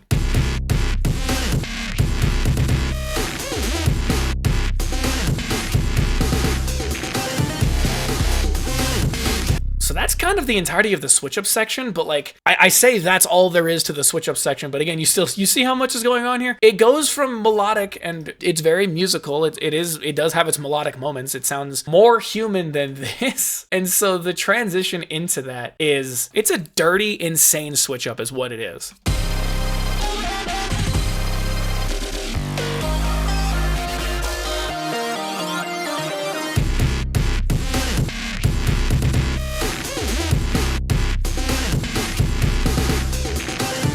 And then adding in that second bass is just, it's so much noise, but it's the perfect kind of noise that I like sometimes. Gotta have some silence.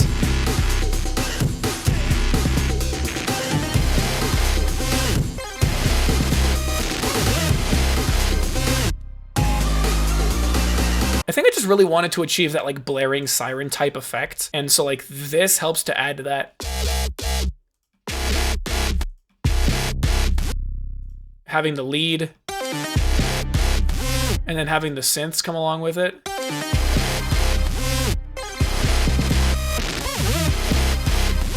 Because they all just stick to one chord. So it was kind of like the blaring siren that I was looking for. And then it uses more of these, it uses all of the together sample stuff just to go right back into like the more musical section. There's a couple more hits of silence, because of course there is. And that kind of does it for the majority of the song, but I really do like how the second switch up sounds like when it repeats itself. Mostly because of the inclusion of... it doesn't matter, we're gonna just play it all over again because it's cool as hell and this is the perfect way to end the song.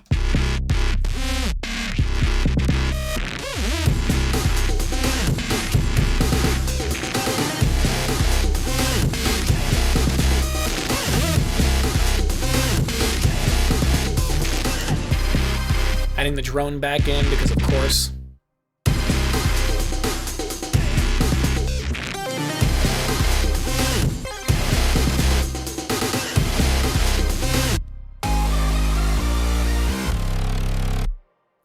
It's so much cleaner. It's so much nicer looking here. Mostly because I only have like 3 elements to my hit song Blood and Steel. We have a chord guitar, we have a bass, we have some acoustic-ish drums, we have a different guitar playing an actual top-line lead melody, we have the breakcore drums, we got a cassette tape. You guys like cassette tapes? We have a cassette tape. This was definitely my first foray into trying to make music that sounded like, not like Ultrakill, because frankly, I don't think I have the capability to do that kind of thing. I wanted this to take inspiration from how Ultrakill music is composed and created, but obviously with my own twist, because I am a much different producer and musician and general artist than Hikita is, but I figure this is a good foray into it. We're gonna start with the opening riff first, because I didn't design this one first. This was just meant to be like a basic intro, almost like a tape recording of a guitar was being turned on, but like the cassette player was a little bit dusty and like bad. So here's our main riff. I need to take the filter off.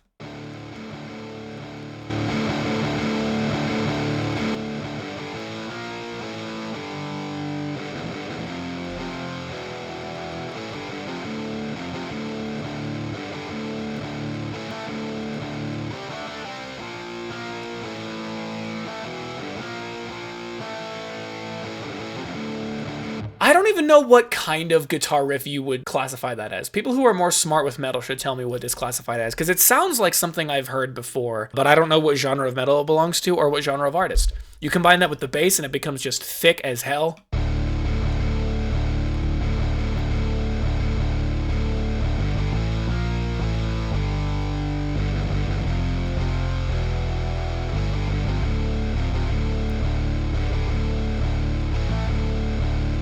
And the one difference between this bass and this guitar patch here is if you look here, I'm actually like ascending in notes up on the guitar. Meanwhile, on the bass, I just stay where I'm at.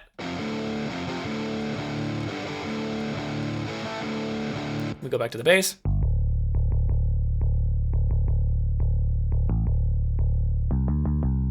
Is this, wait, this isn't a guitar bass, is it? What are you? What? What? Okay, I guess I was using a fucking citrus bass. I didn't want to have this riff be the intro, so I ended up making a different version of it instead to, again, kind of do exactly what I just explained. So cassette tape turns on, guitar starts playing, your cassette tape is bad and shitty, so you throw it away.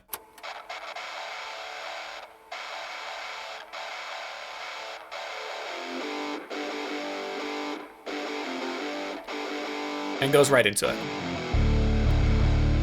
But of course, we can't talk about this without talking about the drums. I'm bad at sequencing acoustic drums. I'm not gonna lie to you. It's not my strong suit, especially not when I was doing this, but I don't care. Why aren't my drums working? My drums don't work. Oh well, I'll pull up the audio file. Here's the second guitar that I made to actually have like a top line melody to go along with this.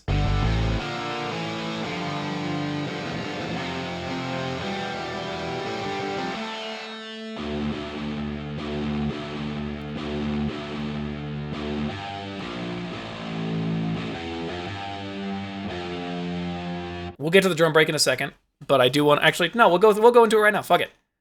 Here's the lead up.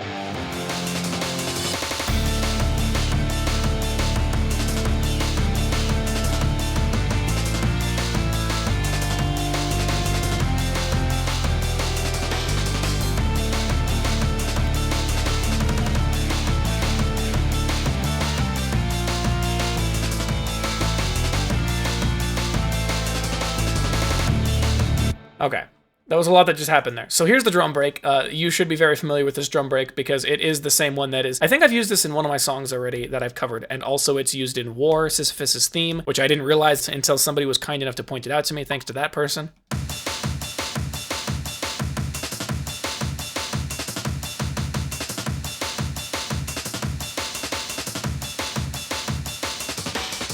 I'm very proud of this drum work. And the only thing I'm more proud of than that, I'm happy with this guitar. Not more happy than the drum sequencing though, because the drum sequencing is sick as hell.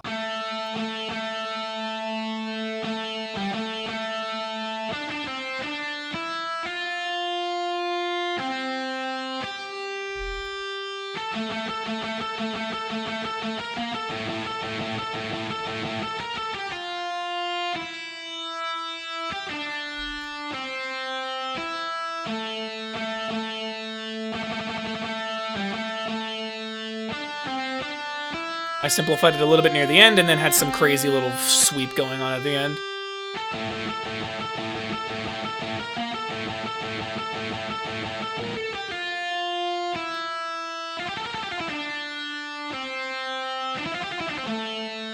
So that's that whole thing. Unfortunately, you don't get to hear that pick sweep until way over here at the end after a lot of this gets played, but that doesn't matter. I really like the way that this builds up and leads into it because you do these like parallel phrasings where they're both doing the same thing.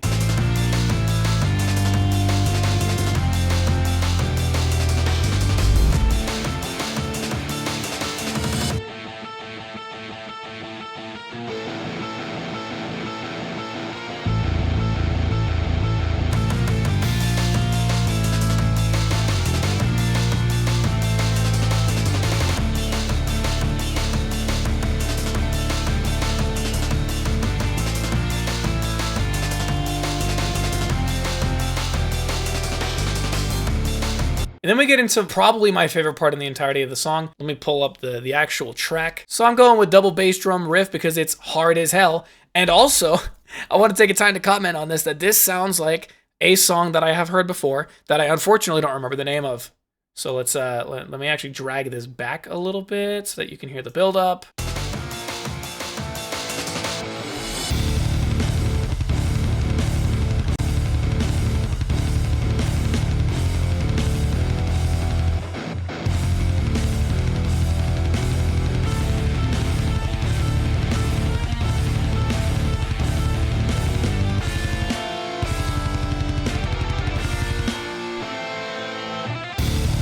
it didn't loop properly. Whoops. Either way, that's not the point. I wish I even remembered the name of the damn band who does that song. It's like...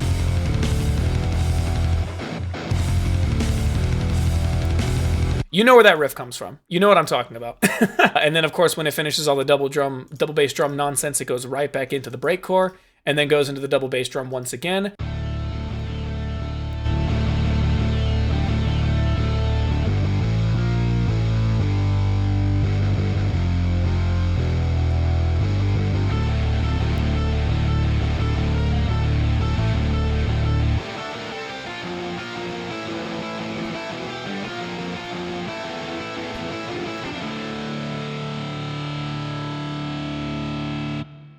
Here we are at track number 13 of 15. I did a double take. It is in fact 15. Let's get right into it. Running from your problems. I don't really know what my idea was for this outside of, again, I found a really smooth sample that I liked and thought putting breakcore drums over it would be fun. And I think my thought was that maybe because of the piano, it sounds like if you're in a dream in like a hotel lobby or a hotel hallway and you're trying to run from something, maybe not even out of fear, but just run from something, or maybe just run through the hallway. This kind of sounds like that to me. And I hope I either just primed you for thinking that, or I didn't just prime you for thinking that, because I either want you to agree with me or I want you to have your own think and opinion. Start with the piano. Analog Lab 5. What does this piano sound like? It sounds like a piano.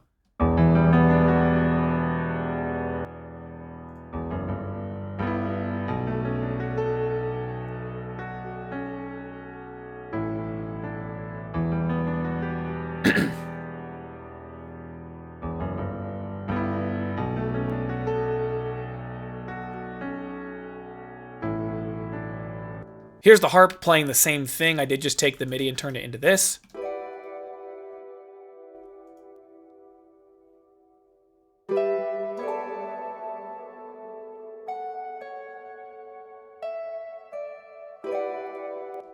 Put some waterfall in for some... I don't know what energy I was looking for, I just wanted sound. Don't blame me. But then we have some violin, some strings, and some, like, bouncy bass. No, this might be a droning bass, I forget.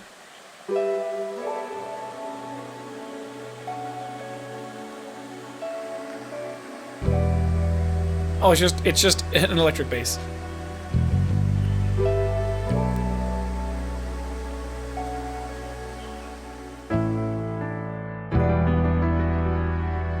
And then it actually gets into some more interesting chord movement. But before I do that, here's my slowed down drum break once again.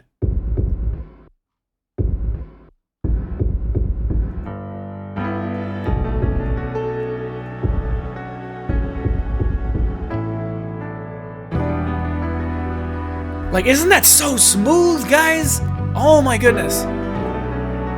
Oh, I love it. I forgot how much I really enjoy this damn sound. What does this piano sound like by itself, huh? It's a nice piano is what it is, I'll tell you that much.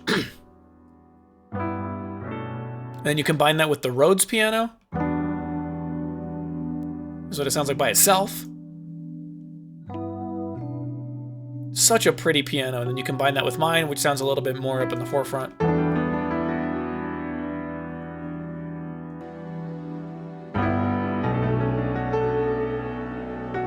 And then lastly, the thing to talk about is this trumpet here.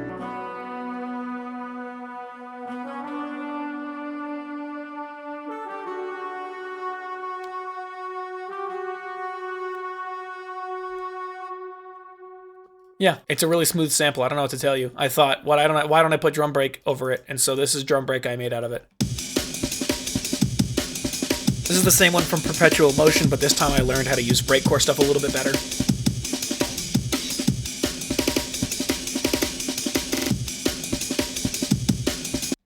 That's cool. So altogether, it sounds like a hype running soundtrack, kind of, like in a video game.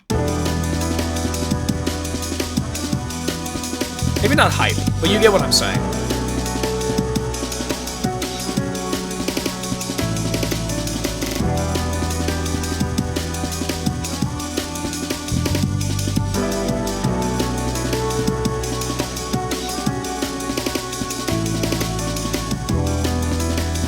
And then it just does its thing a second time.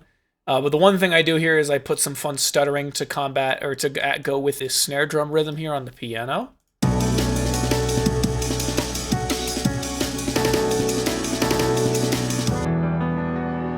And then we get into the second drum break. Otherwise, everything's basically the same.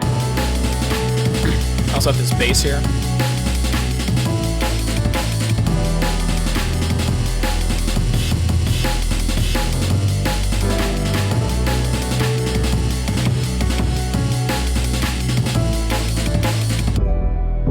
Okay, so again, a lot happened there. First, we don't have this electric bass anymore.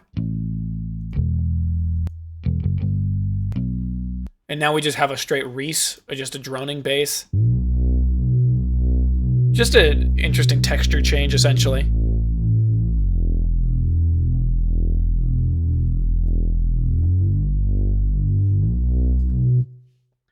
And then we have this new drum break that, again, I mutilated to hell.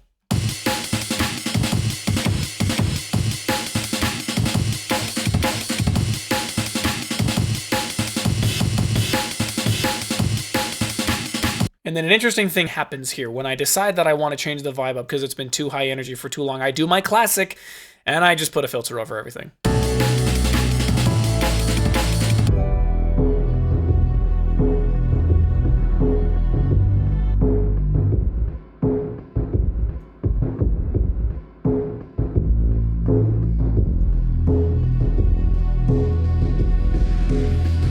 And then it comes right back in. And then this fun rhythm. And then here's the sample that I used in the video.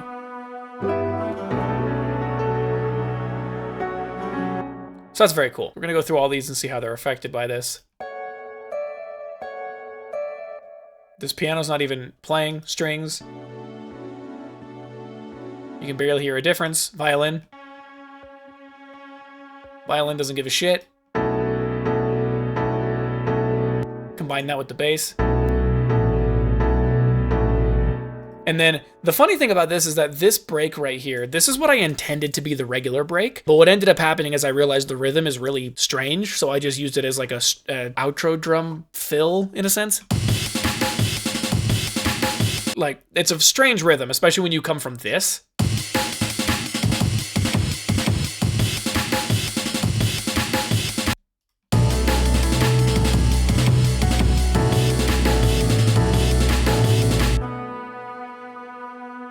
And then it just plays out like you normally do. I bring this break back.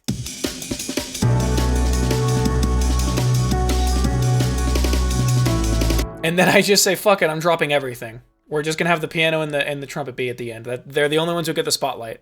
Why do you insist on being all the way over there, you freak?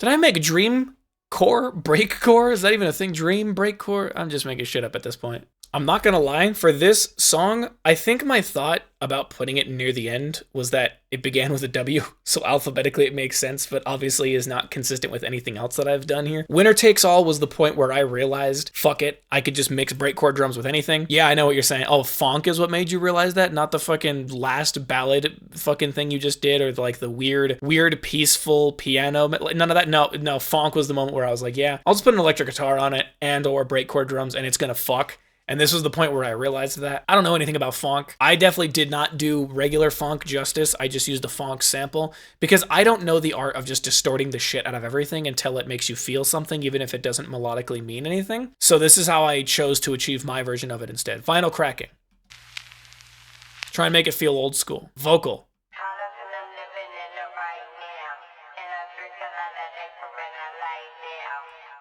I don't know what the hell they're saying. That's not what's important. This is this vocal used to be 12 semitones lower. It also used to be faster, so I literally half-timed it and then did this to it. And now it's unintelligible, but that doesn't really matter because it's going to get mixed with this, and it's already going to be unintelligible anyways.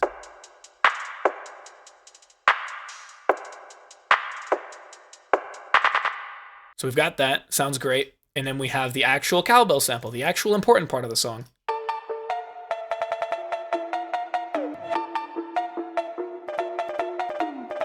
Pretty fucking cool start to it, I think. Just like pitch modulation, repeating, almost like you're modulating break chord drums because, of course, doing reverses, all this random shit. Here's how it sounds all together before I put in my own fake drums and then my real trap drums and then my break chord drums. This project is actually a lot bigger than I remember it being, but this is the progression of it.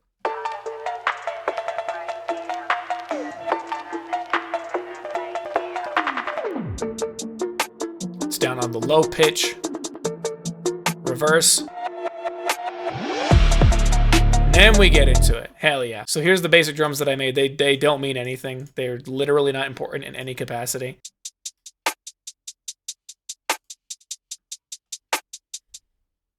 And then if we actually get into what's happening here, we have a droning bass that is used. Droning bass. An 808.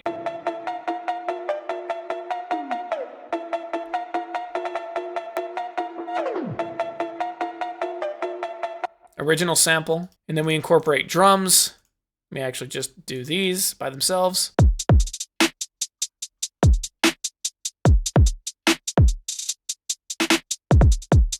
Combine that with the bass, combine that with everything else, and it's just it's a nice trap with a funk sample type feeling, no actual funk, because again, I'm bad at that.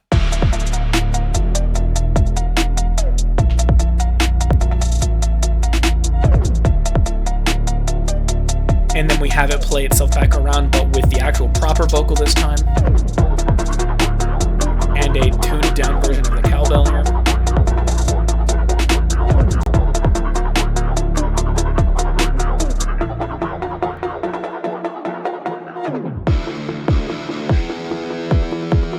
Chill out. There was this weird trend I saw on TikTok for a long time where anytime somebody made like a trap melody or like a funk melody and wanted people to play over it, you'd have these metal guitarists coming in and they would take what they're doing and then they would add their guitar riff over it. But for some reason, they really, really liked this rhythm. Mostly this beginning part, I'll say.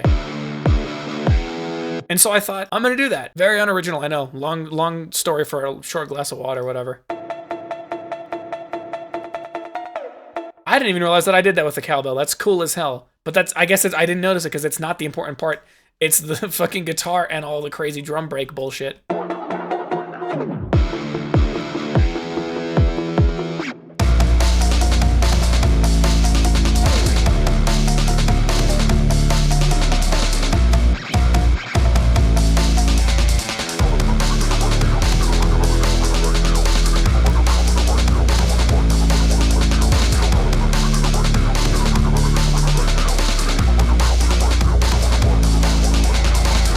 Where's the drum break? Here you are. Bring me my drum break right now. I don't remember what this is a part of. Is this the damn... I don't know where this is from. I don't think I had used this one yet by this point.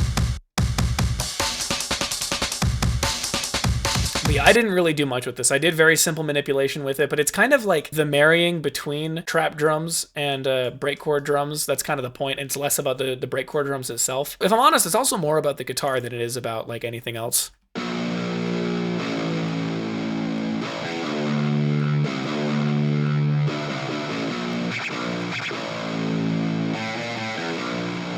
So one thing to note is that because of these damn instruments, there's only so low on the keyboard that you can go before they just do this. They just squeak. So I thought I'll use that to my advantage. You may have noticed I kind of did that in Blood and Steel as well, but here it's a lot more obvious. It's not super important why I did it. Why I did it is because it's cool as hell. It's also helpful here because it mimics like a tape stop effect.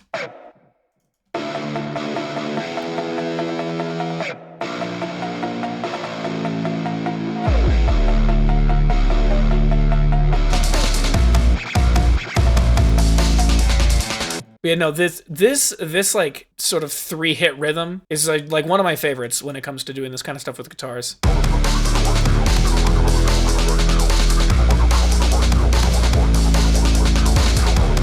But then it just goes right back into the trap stuff with the guitar in the back.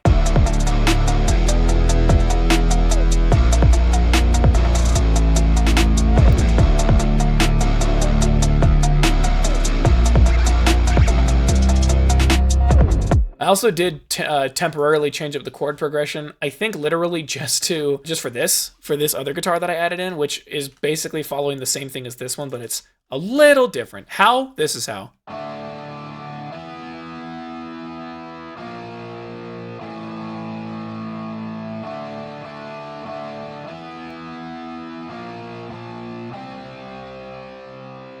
And then it just kind of repeats the same song and dance. Goes through its trap drum phase, then goes through its breakcore drum phase again, and then I do something mildly different with the guitar here at the end, which makes for a nice outro.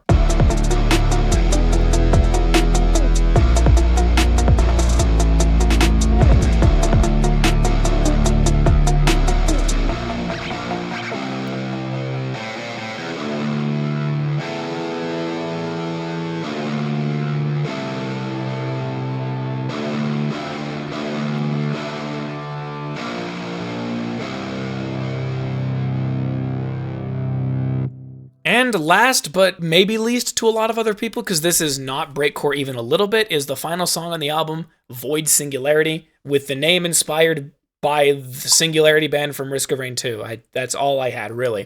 I had this song for a very long time, but I had finished my last lo-fi production. I had finished any singles that I wanted to make, but I didn't really want to release this. I don't know why. I think I just didn't know what to do with it, so I didn't. And then I was like, okay, I have this album coming out soon, and I want this song to be somewhere, even if it doesn't fit. And so this ended up being the 15th song, aka the 4th additional feature on this album. And it completely goes away from everything breakcore related, which is why I would not be surprised if most of you don't even know about this song. It has a cool name, it has a cool feeling and a cool vibe, but it is the furthest from breakcore on this entire album, kind of by accident, but also intentionally with me putting it in. So sample is called Pretender by Cymatics, really good sample. Here's the beginning lead that started everything, I suppose.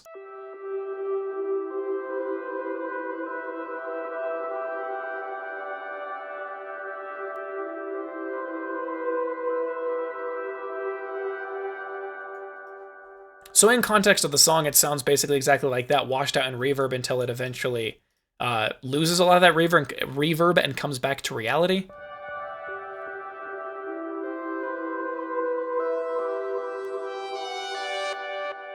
We have this great transition here by the one and only Sicky Beats. Very dramatic, very cinematic, and we get into the meat. Very synth-heavy, super warm and fuzzy. Just a nice experience overall, unless you didn't come here for that. So let's go through them. Here's the solo ambience. Sounds like a tabernacle choir getting sucked into the void. Pretty epic. Ambience 2. This is an entity beyond your understanding trying to speak to you from the void. Also pretty awesome. Maybe the tabernacle choir was warning you about them. Got the pad.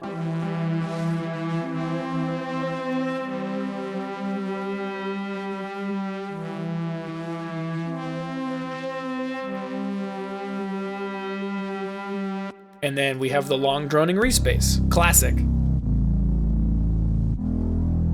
It's not quite long and droning, but you get the point.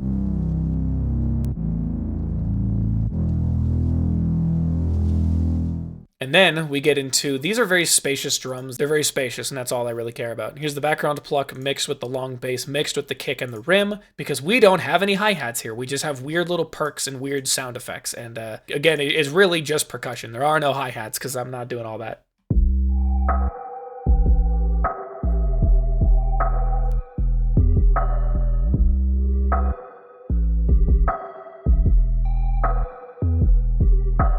It creates almost like the ear-filling candy of actual hi-hats, but it's instead filled with a bunch of these weird, like, low-pitched, wobbly percussion effects instead. It's like, what are you? Oh yeah, because when combined with this, it makes a very interesting pattern. And then you have this percussion, which is just on every quarter note. Just a weird little bongo type thing, but when you combine all three of them together,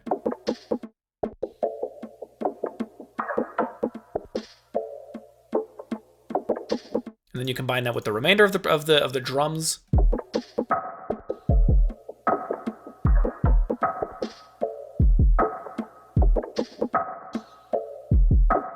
it's very spacious, which is the whole point. It's like you are getting sucked into the void, and this is the theme that's playing while it's happening. Here's the same lead from before, but it's pitched down, so it's a little bit easier to listen to.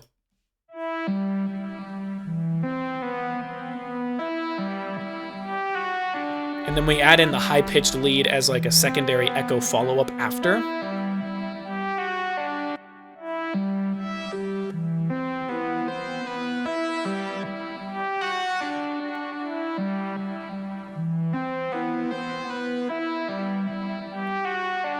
And it sounds a little bit strange when I play it like that, but again, as soon as you play it in context with everything else, it does still stick out a little bit, which is the point, but it's not nearly as jarring sounding.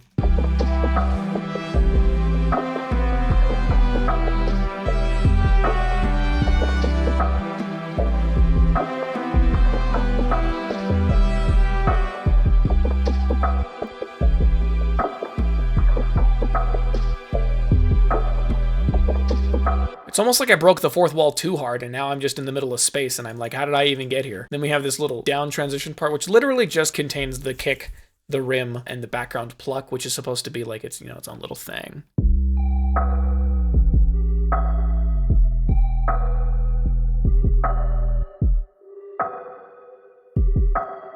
And then right back into the fray of things.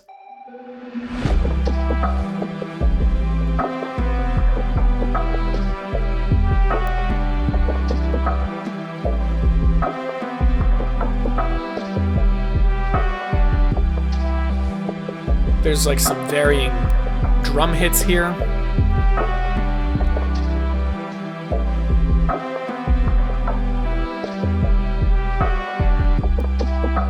And it kind of just persists like that for a while. Like, most of the interesting stuff is just in the intricacies of all the little percussion and random other shit, as well as just capturing a vibe. So I captured the vibe, and the vibe ends this way.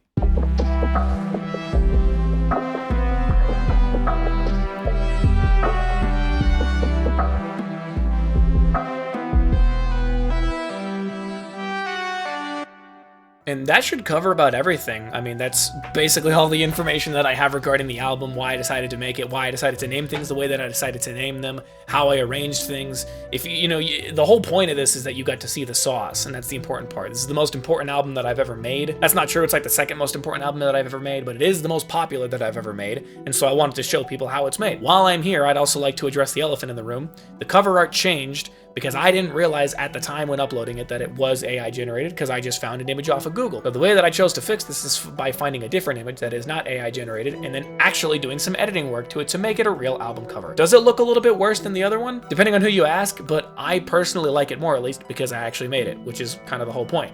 And that's kind of the trend you should be seeing with all of my music moving forward, is that I'm not going to let that happen again, because that was not a good look for me. And I intend on fixing that entirely moving forward so that that does not become a problem. I've been rambling on for too long. You guys will be able to catch me next time when I do some other larger big project, unless like something else comes up and I randomly have like another project that I'm working on that is not investigating the music for a certain game with a little character in a cape, and I'm going to keep it as vague as possible. I'm going to shut up now. Goodbye.